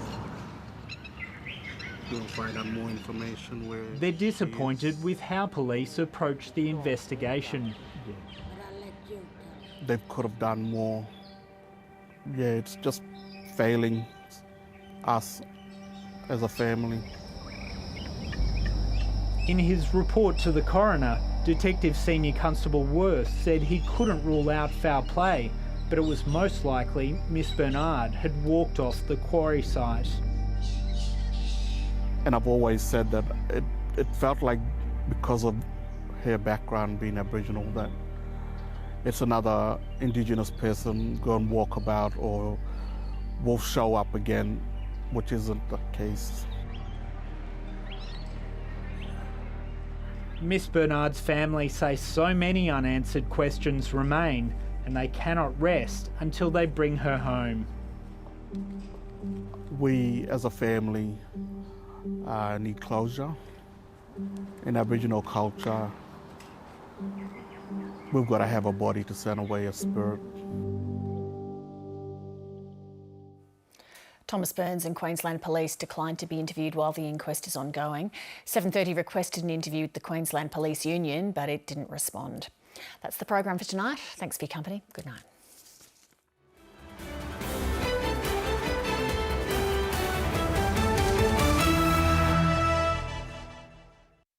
It doesn't change who you are. The Prime Minister told Parliament justice and humanity.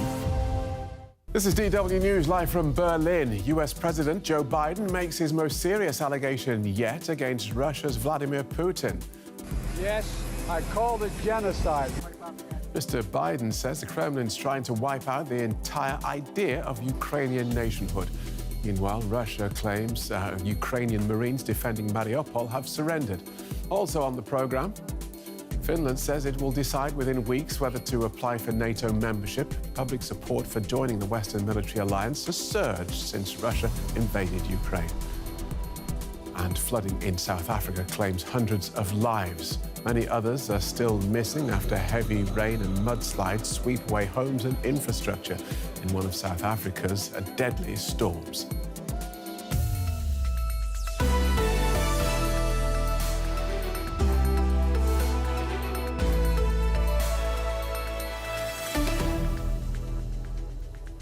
I'm Phil Gale. Welcome to the programme. US President Joe Biden says he believes Vladimir Putin's war in Ukraine amounts to genocide. It's the first time the US leader has used the term to describe Russia's actions, though he emphasised that that was his personal view and said that ultimately a court would decide. Yes, I called it genocide because it's become clearer and clearer that Putin is just trying to wipe out the idea of even being able to be a Ukrainian. And the evidence is mounting. It's different than it was last week. The more evidence is coming out of literally the horrible things that the Russians have done in Ukraine. And we're going to only learn more and more about the devastation. Joe Biden. Now, Ukraine says it can't confirm Russian media reports that more than 1,000 Ukrainian Marines defending the besieged port city of Mariupol have surrendered. Addressing Estonia's parliament, Ukrainian President Volodymyr Zelensky repeated his claim that Russia is using phosphorus bombs as part of its military campaign and said Europe must act to stop the war. Russian troops on the streets of Mariupol. Russia has been accused of using banned chemical weapons against the city. Ukraine's president admitted it is difficult to verify the claim while the city is under siege. But he urged the world not to wait to act. Given the repeated threats from Russian propagandists of using chemical weapons against the defenders of Mariupol, and given the repeated use of, for example, phosphorus munitions by the Russian army, the world must react now, must react preventively. Across eastern Ukraine, people are fleeing ahead of an expected wide-scale Russian assault on the Donbas region. Military analysts say the Donbass, with its open terrain and lack of natural barriers, will be harder for defenders to hold on to. As to the outcome, it's finely balanced right now, because if the Russians learned the lessons of their failure so far and could concentrate more force and could connect their air force to the ground forces better and could sort their logistics out, then they might start to overwhelm the Ukrainian positions eventually. Russian President Vladimir Putin, who has eyed the Donbass region for years, said peace was off the table. The Ukrainian side moved away from its agreement in Istanbul. Now the requirement for security guarantees is one thing, and the questions regarding settlement of relations with respect to Crimea, Sevastopol and Donbass are to be taken outside the framework of those agreements. So we're back again in a dead-end situation for all of us. As the Russian army repositions for a renewed assault on eastern Ukraine, as seen in these satellite images, there are fears the troops will leave many more destroyed cities, like Mariupol, in their wake. Well, DW correspondent Alexandra von Namen is in Kyiv, and I asked her what she's been hearing about Mariupol. Well, indeed, the Russian forces are intensifying their assault on the city of Mariupol, and it seems that they are determined to capture this strategically so important city. They are trying to secure a land bridge between their forces in the annexed Crimea and the Russian army in the eastern part of Ukraine. And according to the Russian Defense Ministry, more than 1,000 of service members of the Ukrainian armed forces there have already surrendered and are held captive. However, this is an information that the Ukrainian government is saying they cannot confirm, because of course at the moment access to the port city of Mariupol is very difficult, if not impossible, from the outside world. But according to Western military officials, the city could fall in the next days. Right. We've heard the US President Joe Biden describing this war as a genocide. How has President Zelensky responded to that? Well, Zelensky praised Biden for using this term genocide against Ukrainians. He took to Twitter saying that those are true words from a true leader. He also said that it's now essential to call the things by their names. He encouraged other leaders to do the same. However, we also saw already that some of them, in particular the French President Emmanuel Macron, are warning against using this term, saying that they are against the escalation of words. However, for the Ukrainian president, who has been accusing the Russian forces of carrying out a genocide against his people, it is very important now to hear from the US president, who is using the same term, because of course he's hoping for more help from the US, for more weapons. However, the key question here would be whether the US would fundamentally change its response to the war, whether they would, for instance, decide to have American boots on the ground. That is not likely to happen, because Joe Biden has ruled it out from the beginning. Right. And these accusations from the Ukrainian side that Russia has been using chemical weapons in Mariupol, President Zelensky is now saying he can't say with certainty whether that's the case. When are we likely to know more? I'm not sure whether we will really learn more in terms of whether we will really be sure what kind of substance, what kind of weapons were used in this particular case, because for that international teams, international experts would have to have access, would have to collect samples on the ground to talk to victims, and that is at the moment not possible. DW's Alexandra von Namen speaking with me a little earlier from Kiev. Now, DW reporter Joel Dulroy has been taking a closer look at the latest military movements in Ukraine. Well, just a few weeks ago, Russian forces were close to encircling the Ukrainian capital, Kyiv. But in recent days, the military map has been redrawn. The maps we're about to show you come from British Defence Intelligence. And here we can see the territory that was controlled by Russia up until late March. That was a month into the invasion. You can see the focus there around Kyiv. But in early April, Russia pulled back its northern groups, leaving a trail of destruction in their wake. British intelligence says those forces are now being redeployed to Ukraine's east as part of a push to take full control of the Donbass region. Here's some of what's happened there in recent days. There has been intensified shelling on the city of Kharkiv. Satellite images have spotted a Russian troop build-up near Izium. There's been a push towards Kramatorsk. That's the city where a missile strike killed almost 60 civilians last week. Russia also attacked an airport near Dnipro, and they are close to encircling the city of Mariupol, which would give Russia full control along the coast of the Sea of Azov. Well, now Ukraine is also concerned about possible movements in the area of Transnistria. Now, that is a breakaway region in Moldova that is aligned with Russia. And now Ukraine says it is concerned that Russian forces stationed there, along with local paramilitary, could potentially invade from the west and encircle Odessa. Another sign of the latest new strategy, the US says that Russia has appointed a new war commander, General Alexander Dvornikov. He headed the Russian forces in Syria in 2015, where he oversaw a brutal campaign of bombing cities into submission. And in the latest Ukraine invasion, he's been the district commander of the southeast region. His promotion is being seen as another sign that Russia is now making the southeast its key target instead of Kyiv. But how effective will this new strategy be? Well, according to some US analysts, Russia's combat capability is being greatly exaggerated. Many of its units are badly damaged and are being patched together without much training. Russia is also believed to be trying to recruit hundreds of thousands of new soldiers, a sign that, despite their setbacks, they are ready for a protracted war. Joel Dolray. Now, Finland's Prime Minister says her country will make a decision on applying to join NATO within weeks.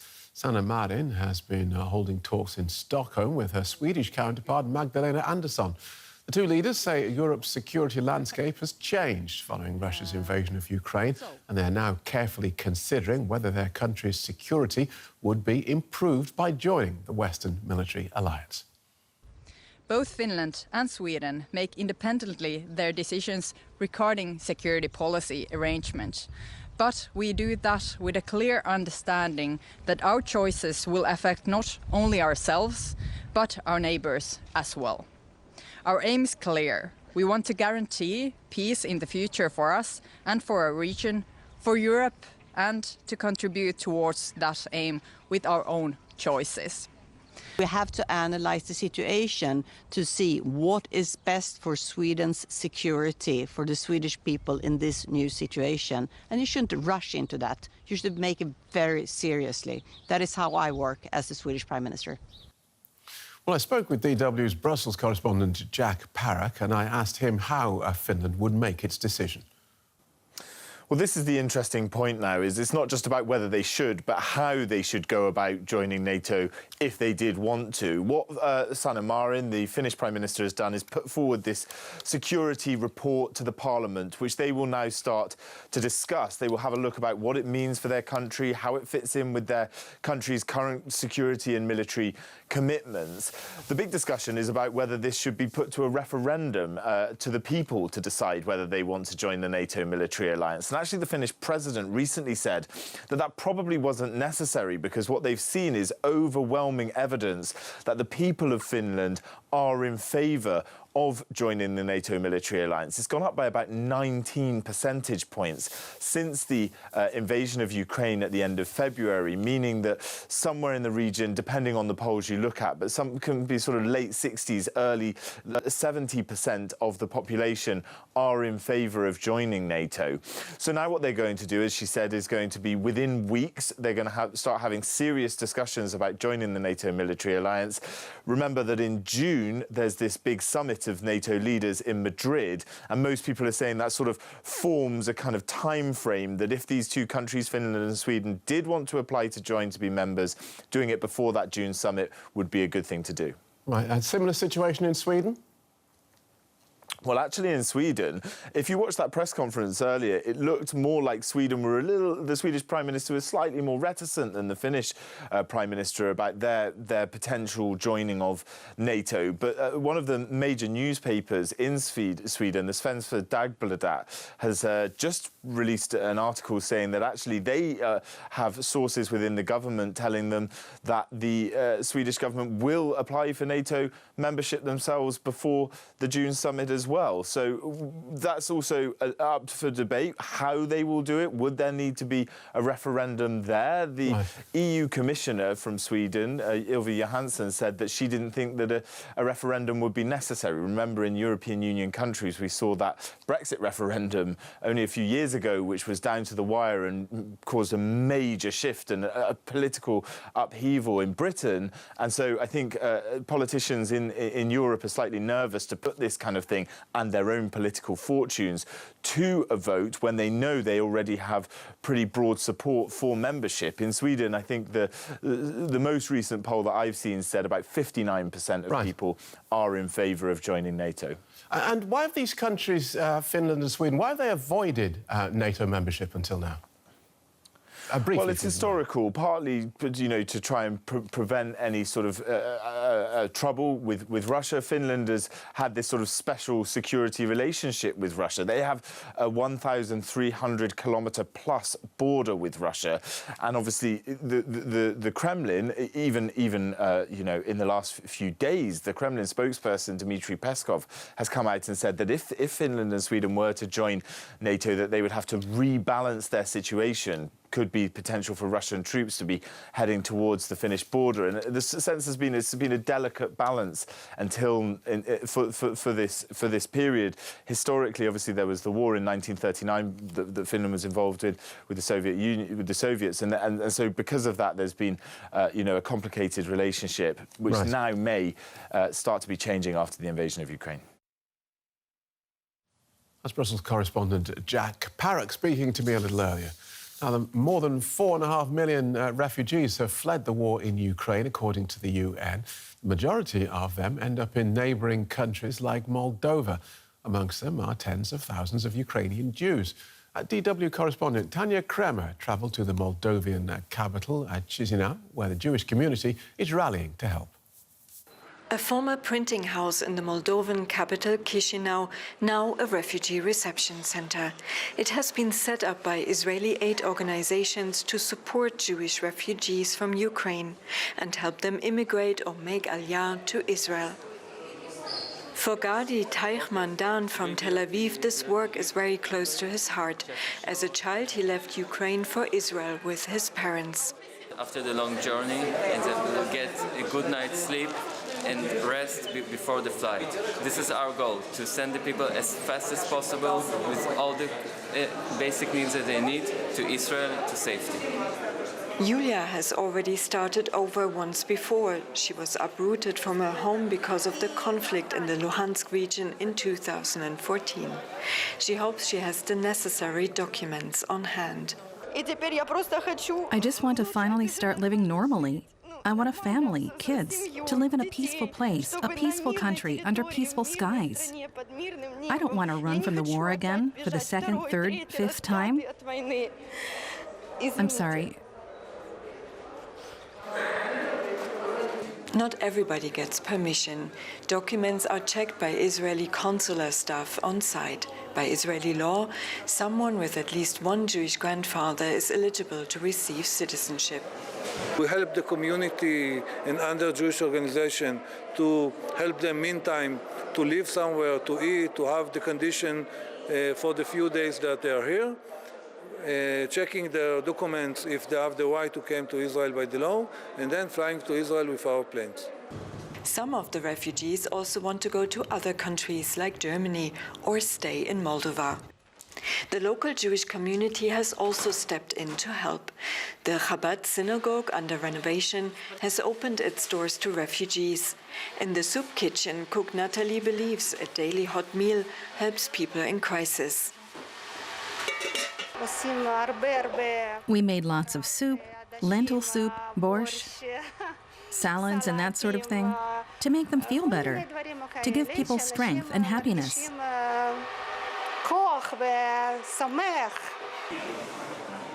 Some bittersweet moments at the airport. Irina Yevimova and her mother from Kharkiv in eastern Ukraine are among the 80 people permitted to board the flight to Tel Aviv. We were already ready to move, but of course it's very scary to leave what you've worked for, the place where you'd lived, studied and worked. The war, of course, sped up our decision. As well as relief, Irina says, her thoughts are also with those left behind.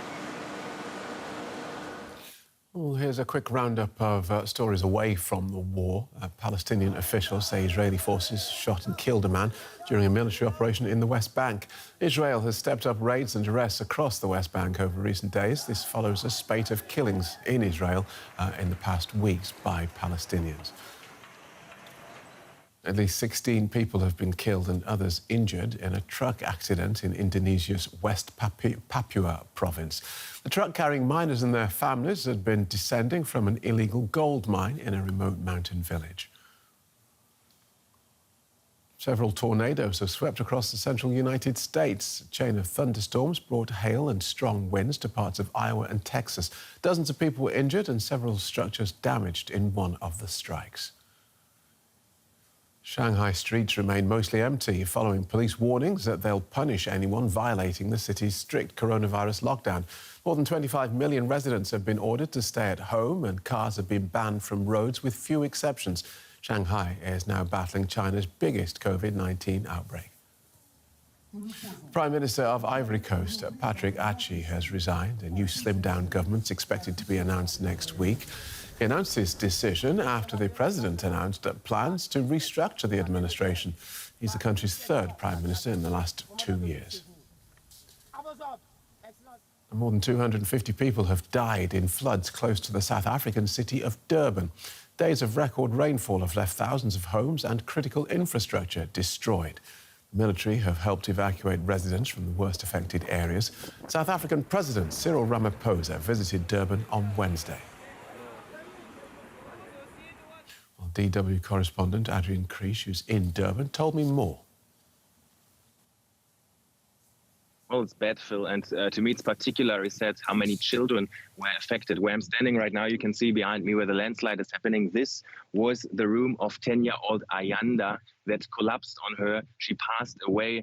Her family just told me about it. They're obviously devastating, and just next to it, the cameraman just shown it, is another place that collapsed, the neighbor's place where a grandmother stayed with 3 children. Only one of the kids survived. All the others died. The youngest one was just 3 years old. And as you drive through Durban today, you can see this devastation and these kind of landslides all over the place on several different areas. So it is likely that the death toll will continue to increase as the rescue works continue. And was the city prepared for this massive rainstorm?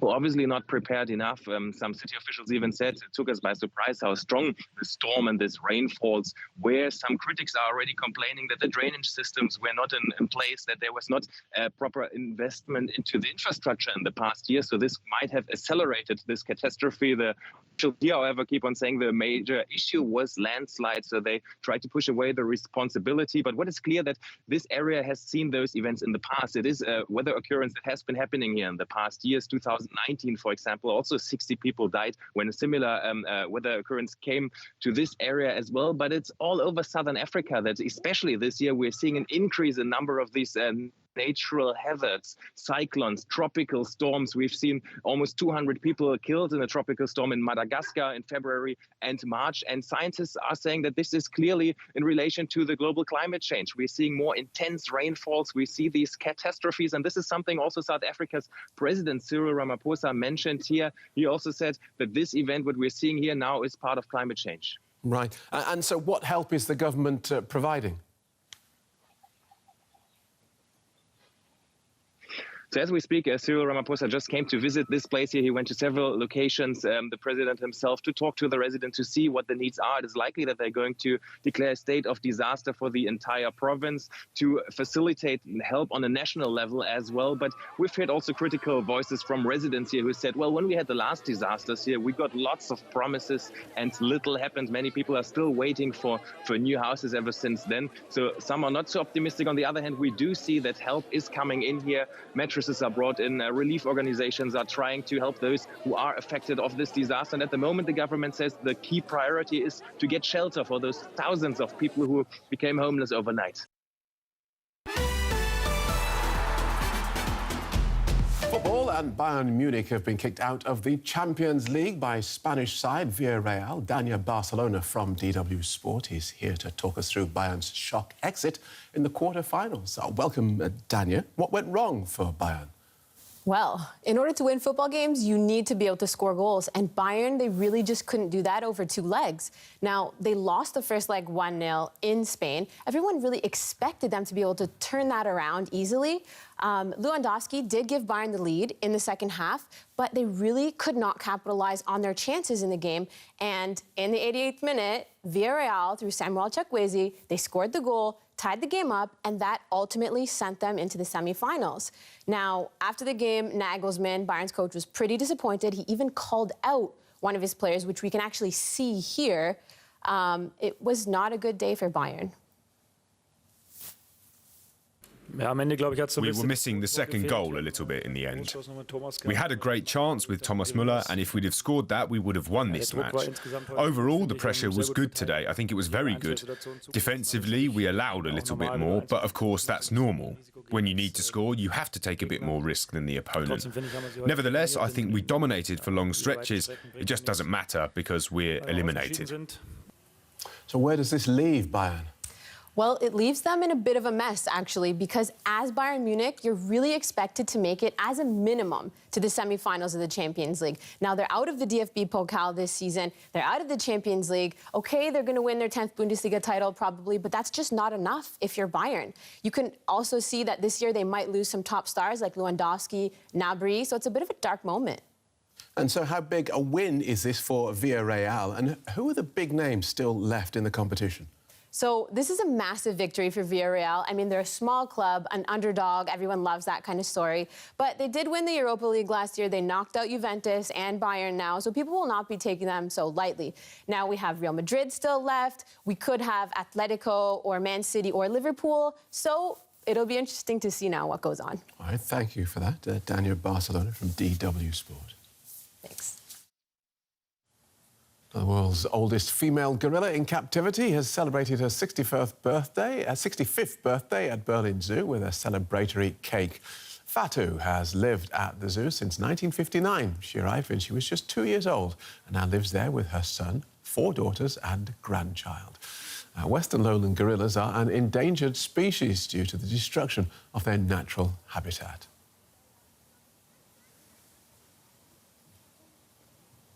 This is DW News live from Berlin. Here's a reminder of our top story. US President Joe Biden has called Russian President Vladimir Putin's war in Ukraine a genocide. Mr. Biden said the Kremlin was trying to wipe out the idea of Ukrainian nationhood. Meanwhile, Ukraine says it can't confirm Russian claims that more than 1,000 Marines defending the besieged city of Mariupol have surrendered. That's it, you're up to date. I'll have more world news at the top of the hour. Melissa Chan has News Asia in just a moment. Have a good day.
When I think of democracy, I think sausage sizzle.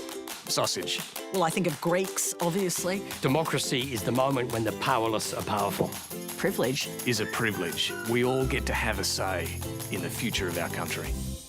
Inside the secret world of Israel's ultra-Orthodox, while men worship, wives are expected to serve. We'll meet some of the men who feel they should never have to work. אני מכוון להיות בן אדם שיודע ותשאל אותי בכל הלכה שלא יהיה בארון ואני אוכל לענות לך, זה החלום שלי. But the pressure is mounting for them to adopt modern ways. A culture war between Jews themselves. Foreign correspondent, tomorrow at 8 on ABC and ABC iView. The federal election has been announced. It's important that you're enrolled to vote and your details are up to date. If you've recently changed your name or address, turned 18 or become an Australian citizen, you must update your details or enrol now. Head to aec.gov.au or pick up an enrolment form at any AEC office and return it to the AEC before 8 p.m. on Monday the 18th of April. Your vote will help shape Australia. Authorised by the Electoral Commissioner, Canberra. Deep in Antarctica's blanket of ice lies traces of a lost world. Unearth its extraordinary story in the two-part series, Dinosaurs of the Frozen Continent, Tuesday 9:35 on ABC TV and ABC iView. Some shows are informative. Unprecedented in modern times. Others are entertaining. For those who have a go. But only one show is a bona fide public service. Story after story. The team at The Weekly watches all the news so that you don't have to, and puts it all together again so you know everything you need to and nothing you don't. The Weekly. You give us 30 minutes, we'll give you the week. Some assembly required. The Weekly returns April 27.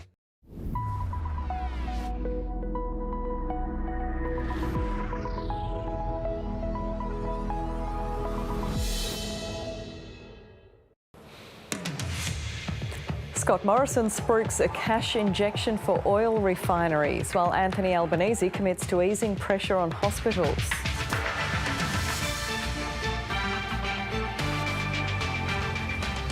The Minister for the Pacific pulls out of campaigning for an urgent trip to Solomon Islands. Vladimir Putin says peace talks with Ukraine have come to a dead end and vows to continue his push.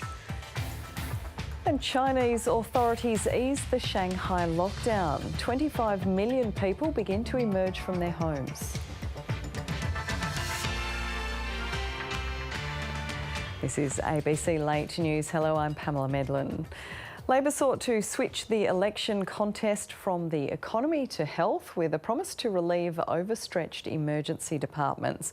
And while the coalition turned its attention to fuel supplies, one of the Prime Minister's late captain's pick pre-selections has come back to bite him. Here's political editor Andrew Probyn. After a couple of difficult days, Labor's switching its campaign to friendlier territory, in spite of the odd hazard. Anthony Albanese promising to take the pressure off hospital emergency departments. Our aim is to build it back better.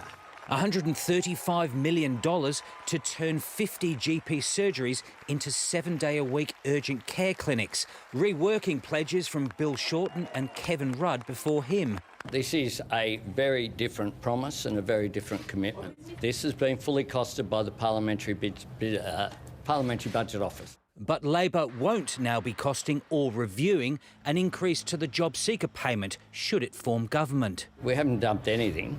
What we've said is we don't have a plan to increase the job seeker allowance in our first budget. It means the $46 a day payment will remain unchanged regardless of who wins on May 21. Debt's heading towards $1 trillion. Whereby you can't repair all of the damage or do everything that you want to do immediately. And what do I do now? Whoa. The Prime Minister's continuing to spruik job creation under the coalition, but it turns out his host yesterday, hot water systems company Rheem, is cutting jobs and moving more of its operations to Vietnam. What you've referred to were voluntary redundancies. Companies like Rheem are investing in Australia. Oil companies to share $250 million from taxpayers to upgrade refineries in Geelong and Brisbane, provided the companies match the investment. Fuel security very much at its heart. But the PM's facing fallout from one of his pre-selection captain's picks in his home state of New South Wales. Late last year, Liberal candidate for Warringah, Catherine Deeves, described trans kids as surgically mutilated and sterilised in now deleted social media posts. She has withdrawn and apologised for those views. There's a reason why the Liberal Party's 2019 election review recommended candidates be selected up to 12 months before polling day. Proper vetting helps avoid unwanted embarrassment during a campaign. But given the fact that Scott Morrison and his numbers man Alex Hawke have contributed to the dysfunction inside the New South Wales branch, the Prime Minister only has himself to blame, and he'll have to cop the consequence. Andrew Probyn, ABC News, Canberra. After quitting the Liberal National Party just last week, Queensland MP George Christensen has joined One Nation to run for a Senate position. As number 3 on the Senate ticket, he's got little chance of winning a spot. But move means he's now eligible to pocket more than $100,000 in extra allowances. Louisa Rebgetz reports. They say a week is a long time in politics. I've terminated my LNP membership. I've joined One Nation and now I'm here. George Christensen was due to retire this election after serving as the member for Dawson in central Queensland since 2010. But he's had a change of heart and will now run as 3rd on the One Nation Senate ticket behind Pauline Hanson and former Adani executive Raj Guruswamy. An unwinnable position, and he knows it. If the only job that I do is helping Pauline get back in there in the Senate and maybe bringing a friend along with her in Raj Guruswamy, then that's a job done. There's no chance that George Christensen can get elected to the Senate. From 3rd position on the One Nation ticket, he'd need One Nation to get well in excess of 30% of the vote, and that's more than twice they've ever achieved in the past. But the party leader disagrees. Sorry, no, it's not about no. It's about the fact is, if the Libs could win 3 seats the last election, don't underestimate the support of One Nation. MPs who contest elections and lose get more money than those who retire. By doing this, Mr Christensen will be eligible for a resettlement allowance. It's worth 6 months' pay, which is about $105,000. But he says that's not behind his decision to run. No. A vocal critic of vaccine mandates and Scott Morrison's decision to adopt a net zero climate target, the rogue MP has some parting words for the LNP. I'm afraid to say that I think now that it's beyond repair. Louisa Rebgetz, ABC News. The Pacific Minister has made a lightning dash to Solomon Islands to urge its Prime Minister not to sign a deeply controversial new security pact with China. The unusual mid-campaign visit highlights Australia's anxiety that the agreement could allow Beijing to gain a military foothold in the region. Here's Foreign Affairs reporter Stephen Jedgetts. Honiara is a long way from the campaign trail, and Zed Seselja's caretaker period dash to Solomon Islands speaks volumes about Canberra's angst over China's growing influence. We've expressed our view and our concern. We maintain that Australia can fill the security needs.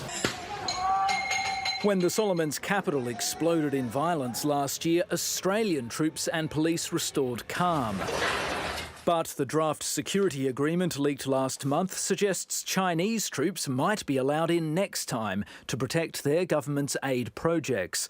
Others fear that could open the door to a Chinese military presence down the track. Zed Seselja urging Manasseh Sogavare to press pause on the pact. It would be certainly very useful for there to be further dialogue in the region, further consultation in the region. That's what I expressed to Prime Minister Sogavare. I respect their independence and they will make their own decisions about their own sovereignty. What we have been doing is ensuring that they are fully aware of the risks and the security matters. Those anxieties are reverberating through Washington too, where top brass warn the West is failing to stop China's advances in the region. Solomon Islands, their location matters. It's clearly a point of contention and competition. The domestic politics in Solomon Islands on China are also contentious. Yesterday, leaked documents revealed that Chinese diplomats in Honiara asked to bring in a 10-man security detail to protect them. They also applied for permission to bring in weapons, including a sniper rifle and even 2 machine guns. Top Solomon Islands officials insist they said no. We do not have any embassy security personnel. None have actually entered in the country. But locals are still wary and unconvinced the new agreement will help anyone. Maybe we can need the security in the years to come, but for now, I don't think so. Me, no like it. I don't like this. Australia is already here. New Zealand is already here. But we might not be alone for long. Stephen Jedgetts, ABC News, Canberra. Russia says more than 1,000 Marines defending the city of Mariupol have surrendered. The Ukrainian military has not confirmed the report. It's believed that another Ukrainian battalion is still defending the city. The fall of Mariupol would be Russia's biggest victory in this war so far, linking its eastern gains to the coastline. For the first time, Joe Biden has described Russia's attack on Ukraine as genocide, accusing Vladimir Putin of trying to wipe out the Ukrainian people. The ABC's Sean Rubenstein-Dunlop has been speaking to residents in the city of Chernihiv, where evidence is mounting of Russia's brutal attacks on civilians. Across Chernihiv, families queue all day for food. Ordinary children are now paupers. After 5 weeks hiding underground in hunger, it's finally safe to come out.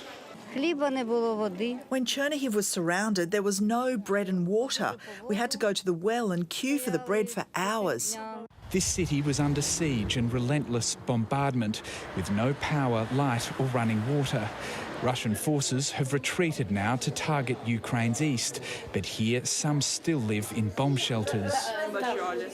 The attacks destroyed their homes, as well as schools, hospitals, water and gas facilities, killing civilians with brutal tactics honed in Syria and Chechnya. Dr. Vladislav Kuchar shows us the damage to the region's biggest hospital. The emergency department was destroyed. The hospital was shaking. Patients were screaming. Despite the direct risk to their lives, the doctors didn't leave. Civilians with devastating injuries still pile into these outdated wards.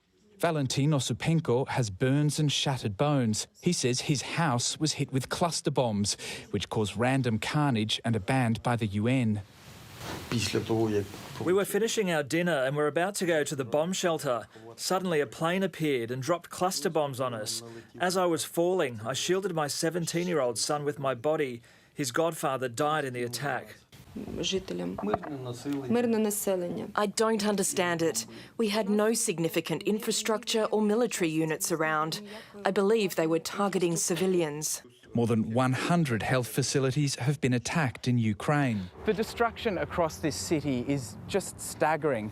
It's as though the middle of this hotel was carved out by some kind of giant wrecking ball.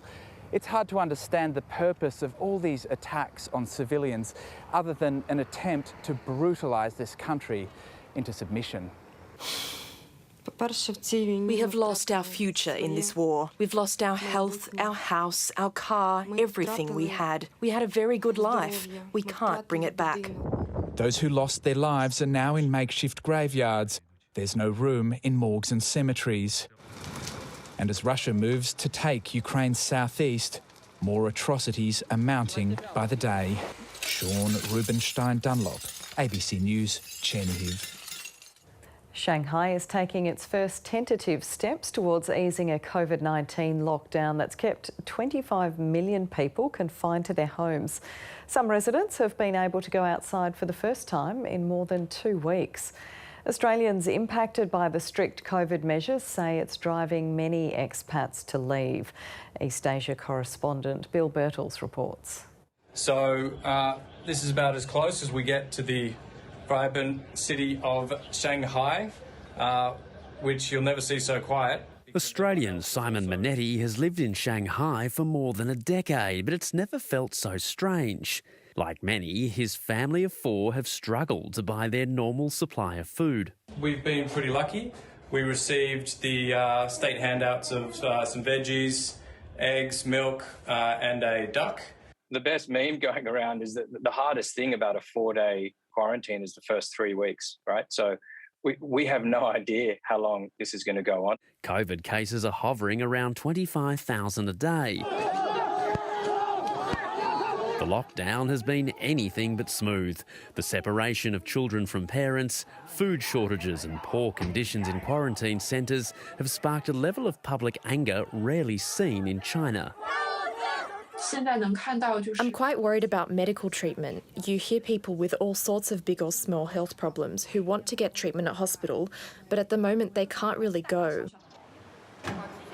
But new rules are now allowing some residents to go out if their local communities are COVID-free, and authorities are stepping up online censorship as state media rolls out doctors to stress China isn't going to live with the virus. If we don't continue the dynamic zero COVID approach, our medical system will become overstretched. Our society will not be able to bear the rise in infections.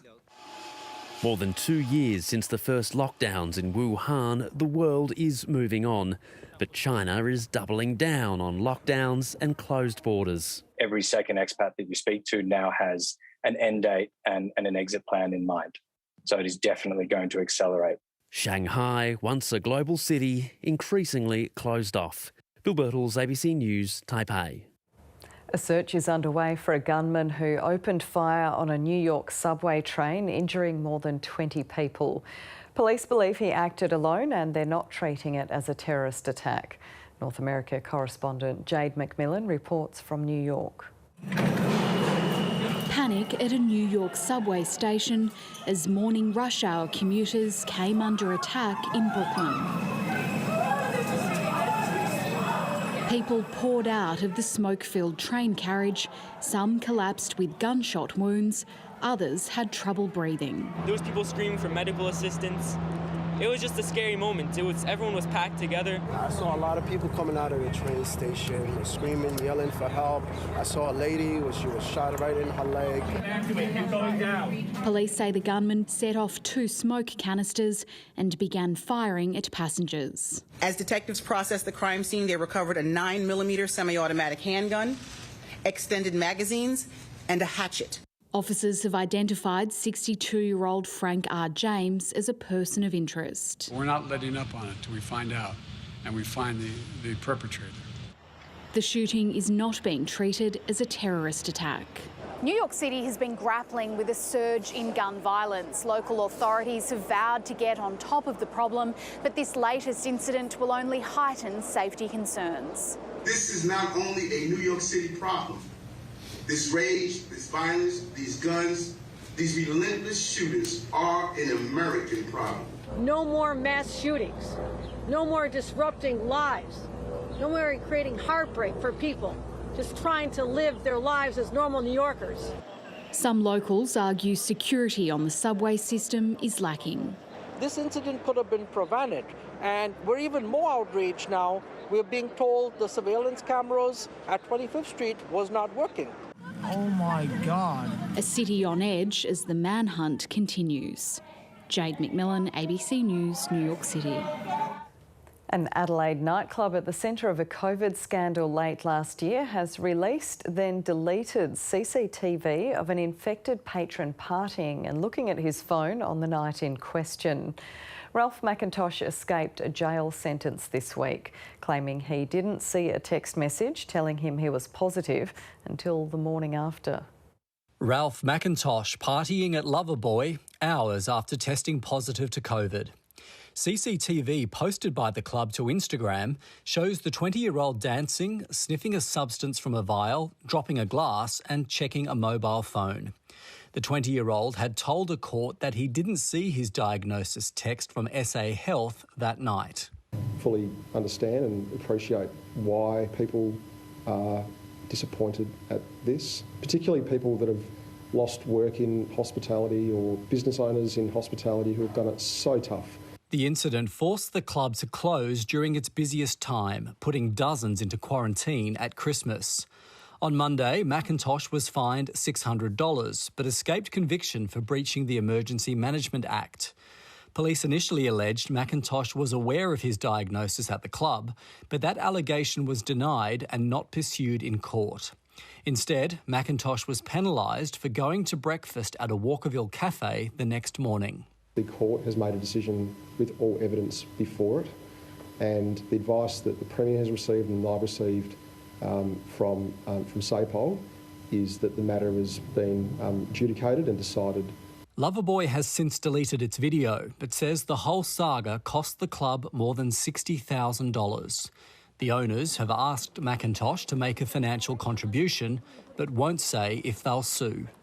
If Loverboy or someone else want to take further action, that's their prerogative. But as far as I'm concerned, the whole incident has now been finished.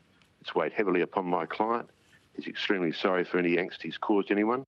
Police have indicated they won't be taking the matter further, leaving the nightclub to deal with the hangover from a big night out. Richard Davies, ABC News, Adelaide. Australia's building industry is facing its biggest surge in costs in more than 20 years. Wait times for new homes are blowing out, builders are sounding the alarm on dodgy renovations, and people with storm-damaged houses are being forced to fix them themselves. Gabriella Stelita is living under stress. Here we have to change everything. The water was dripping through this place. Her home was hit in the East Coast storms, and tradies have told her that finding somebody to do the repairs will be near impossible. Basically, they said, like, if you do get a payout, Google it, look at YouTube and do it yourself. More than 130,000 property claims have now been lodged after the storms. We're all going after the same labour market at the moment, and it's incredibly constrained. Thanks to the federal government's home builder stimulus program, more houses than ever are now being built, and the number of units being erected is also up. Meanwhile, construction costs have increased by 9% in a year. The last time we saw construction costs rising this quickly was when the GST was introduced. Wait times for materials like timber are blowing out. 5 years ago, it would have taken 6 months to build a house like this, but now it can take up to 12 months to get it to completion. Builder Wayne White is so concerned about labour issues that he's decided to leave the industry. Walls have been built at the wrong height, had to be demolished and rebuilt. His last ever job is being hit with delays on crucial items. 8 weeks for a toilet, you know, like how can you build? With the building industry now battling up against so many problems, homeowners are being urged to hold off on non-urgent renovations so those with damaged properties can get in first. Gabriella Stelita is actually considering DIY. I'm looking at kind of like as an adventure. My husband is freaking out. A decision not to be taken lightly. Amelia Terzon, ABC News. With fuel prices still high, businesses and households across the country are trying to find ways to cut costs. In Cloncurry, in northwest Queensland, turning cooking oil into biodiesel is part of the solution. The fuel going into this forklift is not what you might expect. It's a blend of diesel and oil from a deep fryer. This training organisation in Cloncurry employs 15 to 24-year-olds in its cafe and workshop. Recycling oil from the kitchen started as a way to cut costs. But we thought, why not try to use it here so that we don't have to take it to landfill or dispose of it that way. After 6 months of trial and error, they succeeded in producing biofuel. Essentially, we're just filtering out all of the solids out of the oil and then we're dewatering it. So that's just a process of settling. We've set up, quite a lot of settling tanks. The initial setup cost a few $1,000s, but there have been big savings already. Australia uses 32 billion litres of diesel a year. The biofuel industry is calling on state and federal governments to invest more in alternatives. Yeah, we acknowledge EV and certainly hydrogen absolutely have a role to play. and we're excited for that. But they're still a long way off from full commercialisation, and it's very expensive to make these transitions. Living in a remote outback community is expensive as it is. Freighting food and supplies hundreds of kilometres from the coast mean costs quickly add up. Now, with the rising price of fuel, businesses are having to get creative with the way that they cut costs in order to survive. Word has spread fast in Cloncurry about the recycling scheme the local pub has signed up to. Thanks, mate. We were getting masses of oil in pods and things like that, thousands of litres at a time, trying to get them to Mount Isa, but it was a big expense for the business. Turning last night's pub meal into tomorrow's fuel. Julia Andre, ABC News, Cloncurry.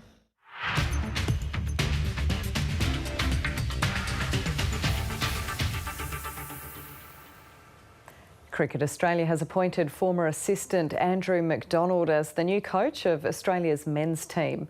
McDonald replaces Justin Langer in the role after the former opener rejected a 6-month contract following the summer's successful Ashes campaign. McDonald says 4 years is an appropriate contract length considering the increasingly busy international calendar. There's so many other things that are tied into it now. We've got the World Test Championship, we've got the ICC throwing more content in there around major events. So, yeah, the 4-year term I think's about right. McDonald's first tour as head coach will be to Sri Lanka in June. The Penrith Panthers father-son duo Nathan and Ivan Cleary have signed long-term deals with the club until the end of 2027. Superstar halfback and co-captain Nathan signed a 3-year extension, having already been locked in until the end of 2024, while coach Ivan extended his tenure with the Penrith for another 4 years. He tops off a stellar 6 months for the duo after claiming the 2021 NRL Premiership. Came over here as a 14-year-old kid, following Dad around, and it's home for me now. It's an unbelievable place, unbelievable club. I couldn't be happier. I'm very proud to lead this club and these boys. It's great fun. The defending premiers remain unbeaten this season. The Brisbane Lions will unleash teenage forward Kai Loman in front of a sold-out Gabba crowd against Collingwood. The 18-year-old from Ballarat, who was drafted with pick 20 late last year, was emotional when told by Chris Fagan. But the coach is adamant his young live wire will thrive under the big lights of Thursday night football. I don't think he'll be intimidated by that, but you never know until they actually get out there and do it. So I just said go out and play to your strengths, mate, because your strengths what make you a good player. St Kilda ruckman Paddy Ryder will miss the next 2 weeks after failing to have his suspension for rough conduct downgraded at the AFL Tribunal. Australian surfers Stephanie Gilmore, Tyler Wright and Sally Fitzgibbons are through to the quarterfinals at the Bells Beach Pro. The 7-time world champion Gilmore edged out fellow Australian India Robinson. Wright is aiming to win the event for the first time and had a convincing victory over world number 9 Gabriella Bryan. Sally Fitzgibbons was under pressure to avoid the mid-season cut and defeated Hawaiian Malia Manuel. Just really trusting in my surfing and my ability again. It's hard when those results aren't coming easy. You start to question things, but it's pretty cool to come out the other side and get a couple of heat wins. Australian Bronte Macaulay had an upset victory over world number 4 Tatiana Weston-Webb. And now the weather with Paul Higgins.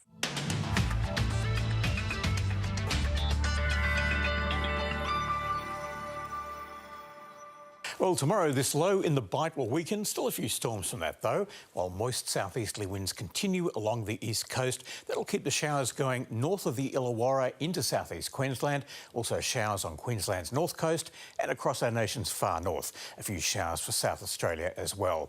Mostly sunny in western Queensland. Possible showers elsewhere, but especially on the southeast coast, the coast north of Ingham and northern Cape York. In Brisbane, just a shower or two.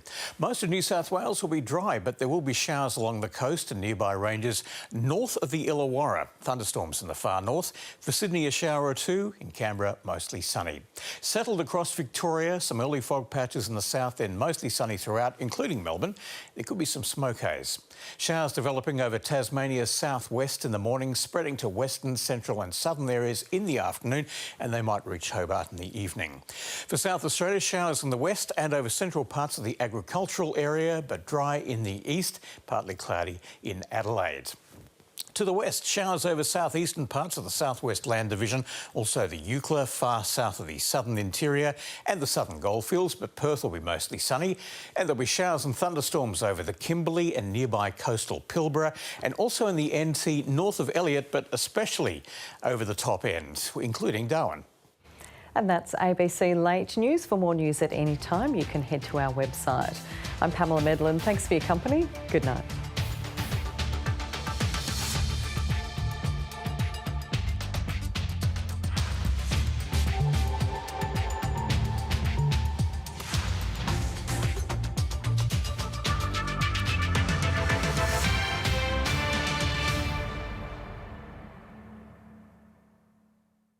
Throughout this election, we'll leave no political stone unturned. We have a plan to keep our economy strong. We'll take you beyond the daily circus to the marginal seats where the election will be won and lost. Let the people of Australia decide. And inside the political drama that could affect your vote. Insiders, Sunday at 9 on ABC and ABC iView.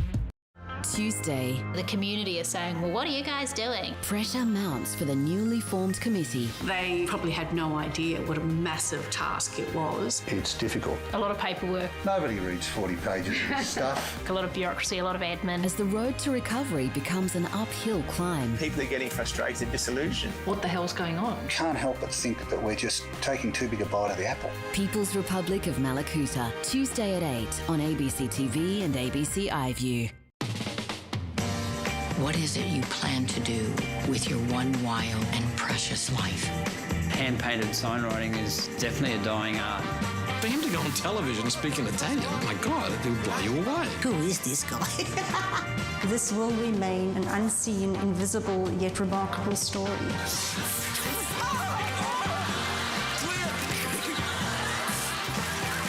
Oh, I think you've got it. To keep streaming on ABC iView, you now need to log in with an ABC account. So log in and save something you want to enjoy later by adding it to your watch list. Pick up where you left off across logged-in devices. Plus, check out recommendations to unearth new shows and movies.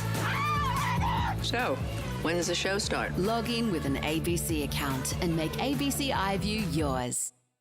Spending to boost economic growth. Live performance. Would have been great role model. His family had never lost hope. Contains the genetic material. Good evening. It's Wednesday, the 13th of April. Our top stories tonight. Australia's Pacific Minister urges the Solomons Prime Minister not to sign a defence pact with Beijing. Vladimir Putin says Russia will continue its Ukraine offensive after claiming peace talks are going nowhere. The death toll continues to rise from a powerful tropical storm in the Philippines. And Shanghai begins easing harsh COVID restrictions for its 25 million residents. You're watching The World.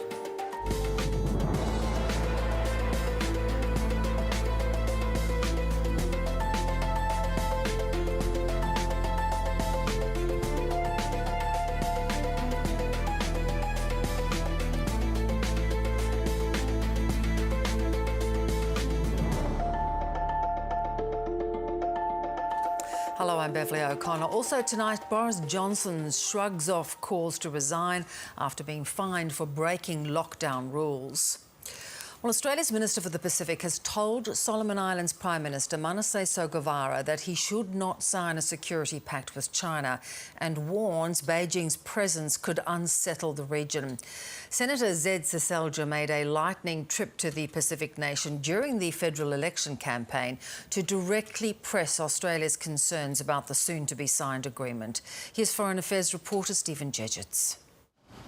Honiara is a long way from the campaign trail, and Zed Seselja's caretaker period dash to Solomon Islands speaks volumes about Canberra's angst over China's growing influence. We've expressed our view and our concern. We maintain that Australia can fill the security needs. When the Solomons' capital exploded in violence last year, Australian troops and police restored calm. But the draft security agreement leaked last month suggests Chinese troops might be allowed in next time to protect their government's aid projects. Others fear that could open the door to a Chinese military presence down the track. Zed Seselja urging Manasseh Sogavare to press pause on the pact. It would be certainly very useful for there to be further dialogue in the region, further consultation in the region. That's what I expressed to Prime Minister Sogavare. I respect their independence and they will make their own decisions about their own sovereignty. What we have been doing is ensuring that they are fully aware of the risks and the security matters. Those anxieties are reverberating through Washington too, where top brass warn the West is failing to stop China's advances in the region. Solomon Islands, their location matters. It's clearly a point of contention and competition. The domestic politics in Solomon Islands on China are also contentious. Yesterday, leaked documents revealed that Chinese diplomats in Honiara asked to bring in a 10-man security detail to protect them.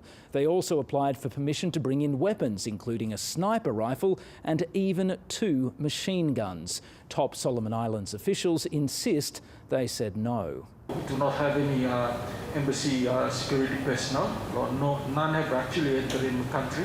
But locals are still wary and unconvinced the new agreement will help anyone. Maybe we can need the security in the years to come, but for now, I don't think so. Me, no like it. I don't like this. Australia is already here. New Zealand is already here. But we might not be alone for long. Stephen Jedgetts, ABC News, Canberra. And we'll get more on this issue with former diplomat Mihai Stora a little later. Well, Vladimir Putin says peace talks with Ukraine have just reached a dead end and Russian forces will continue their offensive. They're closing in on the last area in Mariupol still controlled by Ukrainian troops. The United States is monitoring claims that Russia deployed chemical weapons in the port city, but the Pentagon says they can't be confirmed. For the first time, Joe Biden described Russia's attack on Ukraine as genocide, accusing Vladimir Putin of trying to wipe out the Ukrainian people.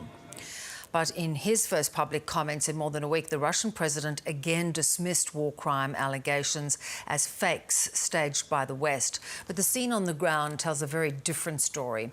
Sean Rubenstein-Dunlop reports from the city of Chernihiv. Across Chernihiv, families queue all day for food. Ordinary children are now paupers. After 5 weeks hiding underground in hunger, it's finally safe to come out. We've been waiting 5 or 6 hours for aid. I don't know what we can get here. We will be grateful for anything. When Chernihiv was surrounded, there was no bread and water. We had to go to the well and queue for the bread for hours.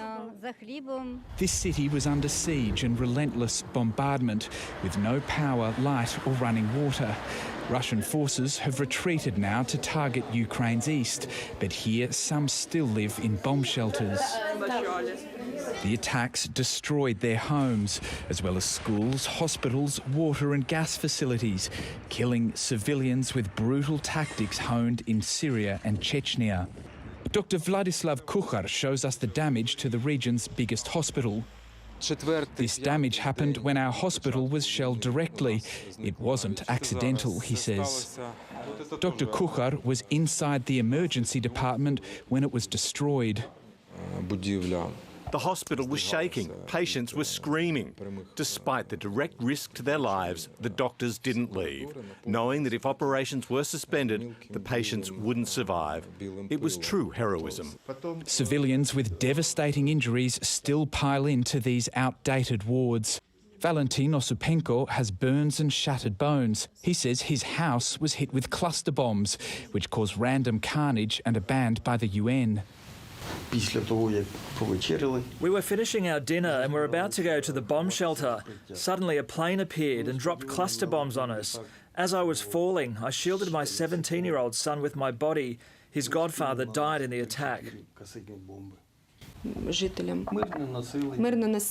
I don't understand it. We had no significant infrastructure or military units around. I believe they were targeting civilians. More than 100 health facilities have been attacked in Ukraine. I believe that all of this was on purpose, to cause panic, to finish our people off with direct attacks against ordinary civilians. Even civilians standing in line to buy bread were killed. The destruction across this city is just staggering. It's as though the middle of this hotel was carved out by some kind of giant wrecking ball. It's hard to understand the purpose of all these attacks on civilians other than an attempt to brutalise this country into submission. Doctors have reattached Valentine's wife's toe, but the tally of losses is long. We have lost our future in this war. We've lost our health, our house, our car, everything we had. We had a very good life. We can't bring it back. Those who lost their lives are now in makeshift graveyards. There's no room in morgues and cemeteries. And as Russia moves to take Ukraine's southeast, more atrocities are mounting by the day. Sean Rubenstein Dunlop, ABC News, Chernihiv. Rescue crews in the Philippines are still searching for survivors after Tropical Storm Maggie flooded villages and triggered landslides, killing at least 53 people. Excavators have been deployed to Baybay City, where the majority of casualties were.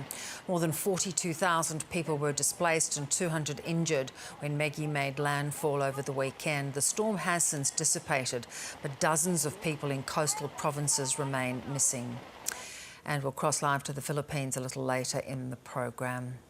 Well, flash flooding and landslides have killed at least 45 people in the South African city of Durban after days of heavy rain. Buildings have collapsed and it's reported only one helicopter was available to lift stranded people to safety. The local mayor has apologised, saying emergency services have been overwhelmed. The British Prime Minister has been fined for breaking lockdown laws and attending a gathering held in his honour at Downing Street.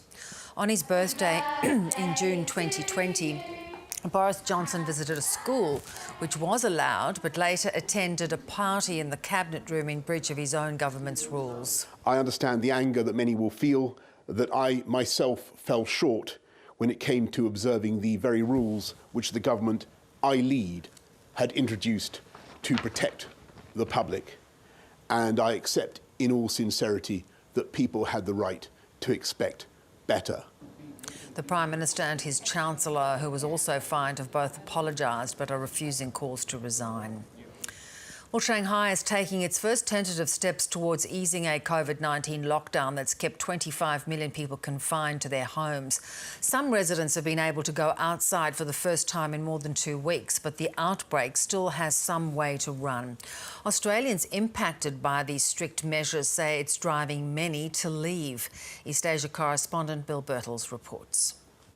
So this is about as close as we get to the vibrant city of Shanghai, which you'll never see so quiet. Australian Simon Minetti has lived in Shanghai for more than a decade, but it's never felt so strange. Like many, his family of 4 have struggled to buy their normal supply of food. We've been pretty lucky. We received the state handouts of some veggies, eggs, milk, and a duck. The best meme going around is that the hardest thing about a 4-day quarantine is the first 3 weeks, right? So we have no idea how long this is going to go on. COVID cases are hovering around 25,000 a day. The lockdown has been anything but smooth. The separation of children from parents, food shortages and poor conditions in quarantine centres have sparked a level of public anger rarely seen in China.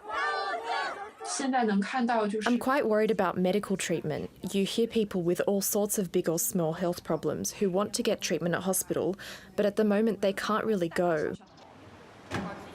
But new rules are now allowing some residents to go out if their local communities are COVID-free, and authorities are stepping up online censorship as state media rolls out doctors to stress China isn't going to live with the virus. If we don't continue the dynamic zero COVID approach, our medical system will become overstretched. Our society will not be able to bear the rise in infections. More than 2 years since the first lockdowns in Wuhan, the world is moving on. But China is doubling down on lockdowns and closed borders. Every second expat that you speak to now has an end date and an exit plan in mind. So it is definitely going to accelerate. Shanghai, once a global city, increasingly closed off. Bill Birtles, ABC News, Taipei.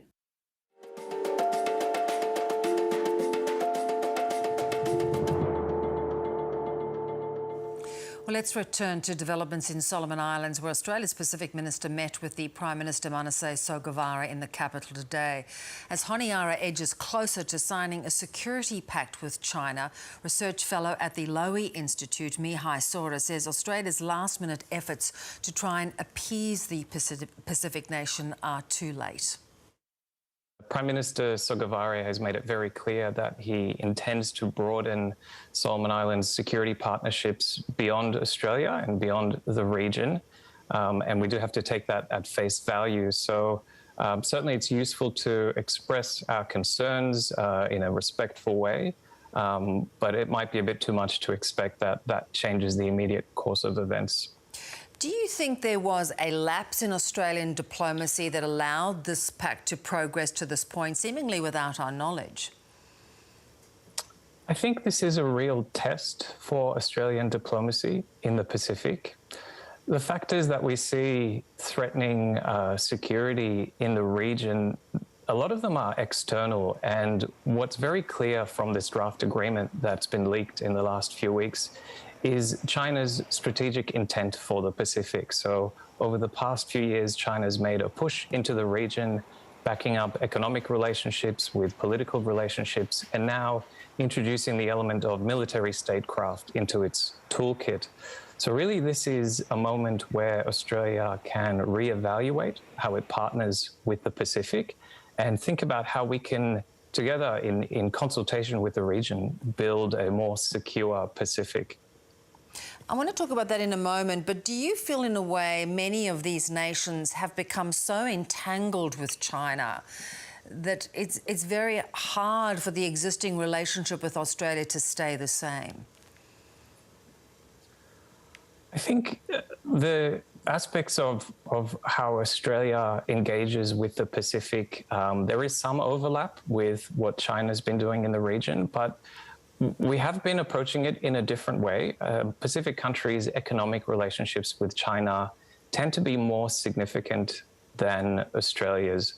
So it's not so much a question of our political engagement and diplomatic engagement as it is how can we broaden Australia's relationships with the Pacific? How can we incorporate more economic prosperity and economic development into those relationships? The security issue, it really is a distraction from the genuine needs that the Pacific has expressed in terms of its human security. So looking there at climate change, economic development, and health and education needs. And there's a lot that Australia has done in these spaces, and certainly a lot more that we can do, which is very much outside of what China's been able to offer the Pacific. That is interesting. You know, do you get the feeling, though, I mean, Manasseh Sogavare is a very seasoned politician. Do you get the feeling that we're being played off one against the other? There's always a risk that these broader geopolitical narratives are co-opted to suit domestic national political needs. And, you know, some leaders in the Pacific have expressed that it's positive that there is competition for influence in the Pacific, and the positive that they see is that traditional partners are forced to try harder. So if there is, you know, a good news element to this, it's that it can be a catalyzing moment where Australia can not just deliver more of what Prime Minister Sogavare is asking for, but deliver a better relationship for the people of Solomon Islands as well, and more broadly in the Pacific. Kurt Campbell, a very high-ranking US official for the Indo-Pacific, is going to head to Solomon Islands next week as well. How do you think that's going to play out? Well, What it demonstrates is that the US, like Australia, sees the regional significance of the development in Solomon Islands and the impact on broader Indo-Pacific strategic tensions and competitions. I think what's important for the US is to really think about how they engage with Solomon Islands and with the Pacific. They've said they will reopen their embassy in Honiara. And I think there is a concern there from the region that the US views the Pacific as a strategic theatre, but what's really needed to connect in a genuine way with the Pacific are those relationships. And so it's very much about what some would call soft power, but other people might call just people-to-people links, these cultural links that we already have in the Pacific. So, you know, Kurt will likely present the US's strategic concerns, but I'm hoping they can also present a positive path forward for their relationship with Solomon Islands. With your experience, what are the concerns for us from a security point of view with this pact going forward, with the relationship that China is developing with many Pacific nations? Well, this partly depends on what form the pact will take when it's finally signed, and of course, how it is used. So it depends on what kind of security presence we might see on the ground in Solomon Islands. I think there's concern there for Australian security assistance in terms of being able to operate alongside a country like China if they have armed police and you have Australian armed police and they're both responding to a security incident. That would certainly be a high-risk situation. So it may have repercussions for the types of security assistance Australia can provide to Solomon Islands. But again, you know, back to my earlier point, it's really a test for Australian diplomacy. We've had the step up for a few years now. We've delivered an enhanced engagement with the Pacific, but clearly there are more things that we can learn from each other, and there are clearly other ways that we can connect with the Pacific. I would say it's not a time to pull away and to look for division, but it's very much a time to come together, especially after 2 years of COVID pandemic-induced isolation and economic and social hardships in the region.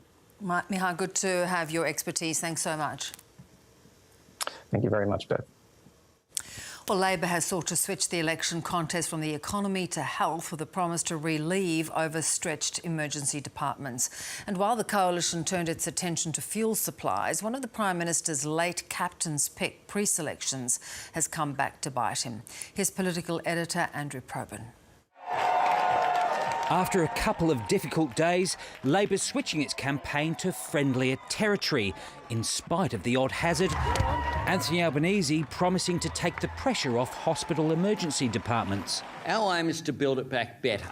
$135 million to turn 50 GP surgeries into 7-day-a-week urgent care clinics, reworking pledges from Bill Shorten and Kevin Rudd before him. This is a very different promise and a very different commitment. This has been fully costed by the Parliamentary Budget Office. But Labor won't now be costing or reviewing an increase to the job seeker payment should it form government. We haven't dumped anything. What we've said is we don't have a plan to increase the job seeker allowance in our first budget. It means the $46 a day payment will remain unchanged regardless of who wins on May 21. Debt's heading towards $1 trillion, whereby you can't repair all of the damage or do everything that you want to do immediately. And what do I do now? Whoa. The Prime Minister's continuing to spruik job creation under the coalition, but it turns out his host yesterday, hot water systems company Rheem, is cutting jobs and moving more of its operations to Vietnam. What you've referred to were voluntary redundancies. Companies like Rheem are investing in Australia. Oil companies to share $250 million from taxpayers to upgrade refineries in Geelong and Brisbane, provided the companies match the investment. Fuel security very much at its heart. But the PM's facing fallout from one of his pre-selection captain's picks in his home state of New South Wales. Late last year, Liberal candidate for Warringah, Catherine Deeves, described trans kids as surgically mutilated and sterilised in now deleted social media posts. She has withdrawn and apologised for those views. There's a reason why the Liberal Party's 2019 election review recommended candidates be selected up to 12 months before polling day. Proper vetting helps avoid unwanted embarrassment during a campaign. But given the fact that Scott Morrison and his numbers man Alex Hawke have contributed to the dysfunction inside the New South Wales branch, the Prime Minister only has himself to blame, and he'll have to cop the consequence. Andrew Probyn, ABC News, Canberra. And Rebel Queensland MP George Christensen has joined One Nation to run for the Senate after quitting the Liberal National Party last week. The member for Dawson was to retire at this election, but says he was approached by Pauline Hanson to run third on the Senate ticket. If the only job that I do is helping Pauline get back in there in the Senate and maybe bringing a friend along with her, in Raj Guruswamy, then that's a job done. There's no chance that George Christensen can get elected to the Senate from third position on the One Nation ticket. He'd need One Nation to get well in excess of 30% of the vote, and that's more than twice they've ever achieved in the past.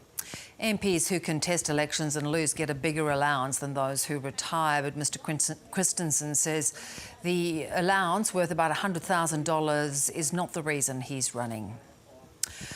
Sri Lanka says it will temporarily default on its foreign debts as the central bank admits it's become challenging and impossible to repay them. The country's reserves have plunged more than 2/3 in the past 2 years, with the pandemic crippling its tourism-dependent economy and exposing the government's debt-fuelled spending. Massive protests over shortages of fuel, power, food and medicine have been going on for weeks, with calls for the Rajapaksa government to resign. Sri Lanka's central bank says it will now focus on essential imports like fuel rather than external debts. It'll meet with creditors and the International Monetary Fund to discuss an emergency loan next week. Well, let's return to the UK, where Prime Minister Boris Johnson is resisting calls to resign after he was fined for breaking lockdown rules in 2020. Mr Johnson has apologised for the incident, but opposition leader Keir Starmer is demanding the Prime Minister and the Chancellor of the Exchequer step down. Our Europe correspondent Anne Barker joins us now. And so both Boris Johnson and the Chancellor are refusing to resign after receiving these fines. How much pressure are they under? Well, Bev, a lot less than you would expect, given that they are the most senior politicians so far to be fined in this way for breaching COVID regulations or laws, and given that this is the first serving Prime Minister to be fined. As we know, Boris Johnson and Rishi Sunak both were among 30 people, at least, who were fined yesterday. The opposition, as you say, is still calling for both men to resign, and but backbenchers are saying that they will not launch any leadership spill against the government. Even Tory MPs and leaders who've previously suggested that they should go, given that they breached the rules on holding the party that was at the centre of this fine in May 2020. Douglas Ross, for example, from the Scottish Tory party, he was one of those people who previously said that they should resign. He's now backing away from that, saying that this would destabilise the government.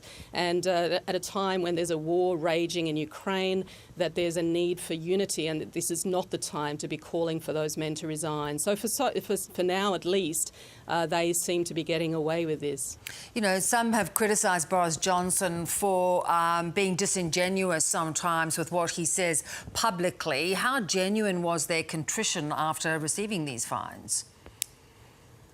Well, it's a good question. You could ask, if they were truly contrite, absolutely they should resign. Both men, of course, have apologised and said that they respect the decision by police to fine them. They've said that they will pay the fine. In fact, Boris Johnson has already paid the fine, but we don't exactly know how much that fine was. It could have been as little as £50 compared to thousands that have been imposed on ordinary Britons here who may have breached the COVID rules in the past. Obviously, there's a genuine anger at that. Boris Johnson, though, of course, has said that he wants to get on with the job now, that he wants to fulfil the mandate that he has to serve the British people. example. He's also talked about the war in Ukraine, saying that it's not a time for him to step down. It's a time when there needs to be that continuity of government while that war is continuing. You know, it's going to be interesting to see whether these lawmakers can get away with being lawbreakers. What about the British public? How do they feel about how this has played out? Well, already there has been that backlash. I mean, we've seen it right since these parties were revealed and that the investigations by police began months ago. Families who lost loved ones to COVID, parents who lost children, for example, are the ones who are angriest, and rightly so. They say that, you know, it's truly shameful that Boris Johnson should not be stepping down as a result of breaking these rules. They say that there's no way that either he or Rishi Sunak should be allowed to continue in the job. The public, of course, is angry because they were the subject of these lockdowns at the time, which said you could only meet 2 people maximum outside at the very time that this party happened in May 2020, where dozens of people were invited. There were polls actually just yesterday suggesting that 75% of those asked the question said that they believe Boris Johnson knowingly lied when he said he truly didn't believe that he had breached the regulations, that he thought that going to this party because it was at 10 Downing Street still amounted to work and therefore was not in breach of the rules. 57% of people polled believe that the men should both resign. So ultimately they don't have the power to force them out. It could now come to an election which is not due in Britain for another 2 years. Yeah. Are these fines the end of the matter? Well, no. I mean, there are possibly more fines and possibly more that could be imposed against Boris Johnson and Rishi Sunak. You know, there were other parties in 2020, one in June, one at Christmas that year, where we know that Boris Johnson was definitely at some of those. And he has said that he will fess up if he is given any more fines. More importantly, there is still the independent report that's being done by Sue Gray, a civil servant here, looking at the broader issues, if you like, behind those parties. Now, that report could actually be released next week, and the expectations are that that will be damning. Whether that changes anything, we of course won't know until it's released. Parliament here is about to go into a recess for Easter. It won't resume until next week, but there will be the usual weekly question time on Wednesday. So that too will mean that this issue is unlikely to die in the next week or so at least. Good to talk, Anne. Thanks so much for that. Gilbert Gottfried, the actor and legendary stand-up comic known for his raw, scorched voice and crude jokes, has died at the age of 67. The fiercely independent comedian was known for intentionally offending audiences as well as making them laugh. Gottfried did frequent voice work for children's television and movies, most famously playing the parrot Iago in Disney's Aladdin. I can't believe it. I just don't believe it. We're never going to get a hold of that stupid land. Just forget it. Look at this. Look at this. I'm so ticked off that I'm molting. According to a statement from his publicist, Gottfried died from a rare genetic muscle disease that can trigger a dangerously abnormal heartbeat. He's survived by his wife Dara and 14-year-old daughter Lily and 12-year-old son Max. Lawyers for actor Johnny Depp have branded Amber Heard a liar during opening arguments of the defamation trial between the former couple. Mr Depp is suing his ex-wife over an opinion piece that she wrote in which she said she'd been a victim of domestic abuse. While he's not outwardly mentioned in the article, lawyers for Mr Depp say any ordinary reader would assume it identified him as an abuser. A false statement uttered by his former wife, the defendant Amber Heard, that falsely cast Mr. Depp, falsely and unfairly cast Mr. Depp as a villain, a man who would violently abuse a woman. This is a defamation case.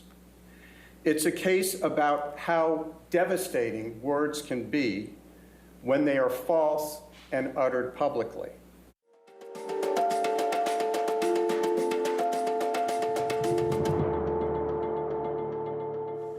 Our top stories tonight on The World. Australia's Minister for the Pacific has told Solomon Islands Prime Minister Manasseh Sogavare he should not sign a security pact with China, warning Beijing's presence could unsettle the region.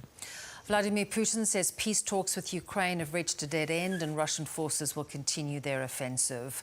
And rescue crews in the Philippines are still searching for survivors after Tropical Storm Maggie flooded villages and triggered landslides, killing at least 53 people.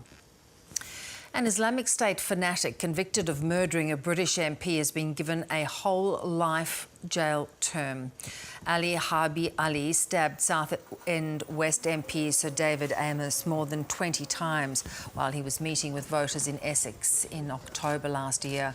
When handing down the sentence, the judge called it a murder that struck at the heart of our democracy. In a statement, Sir David's family said what happened was beyond evil.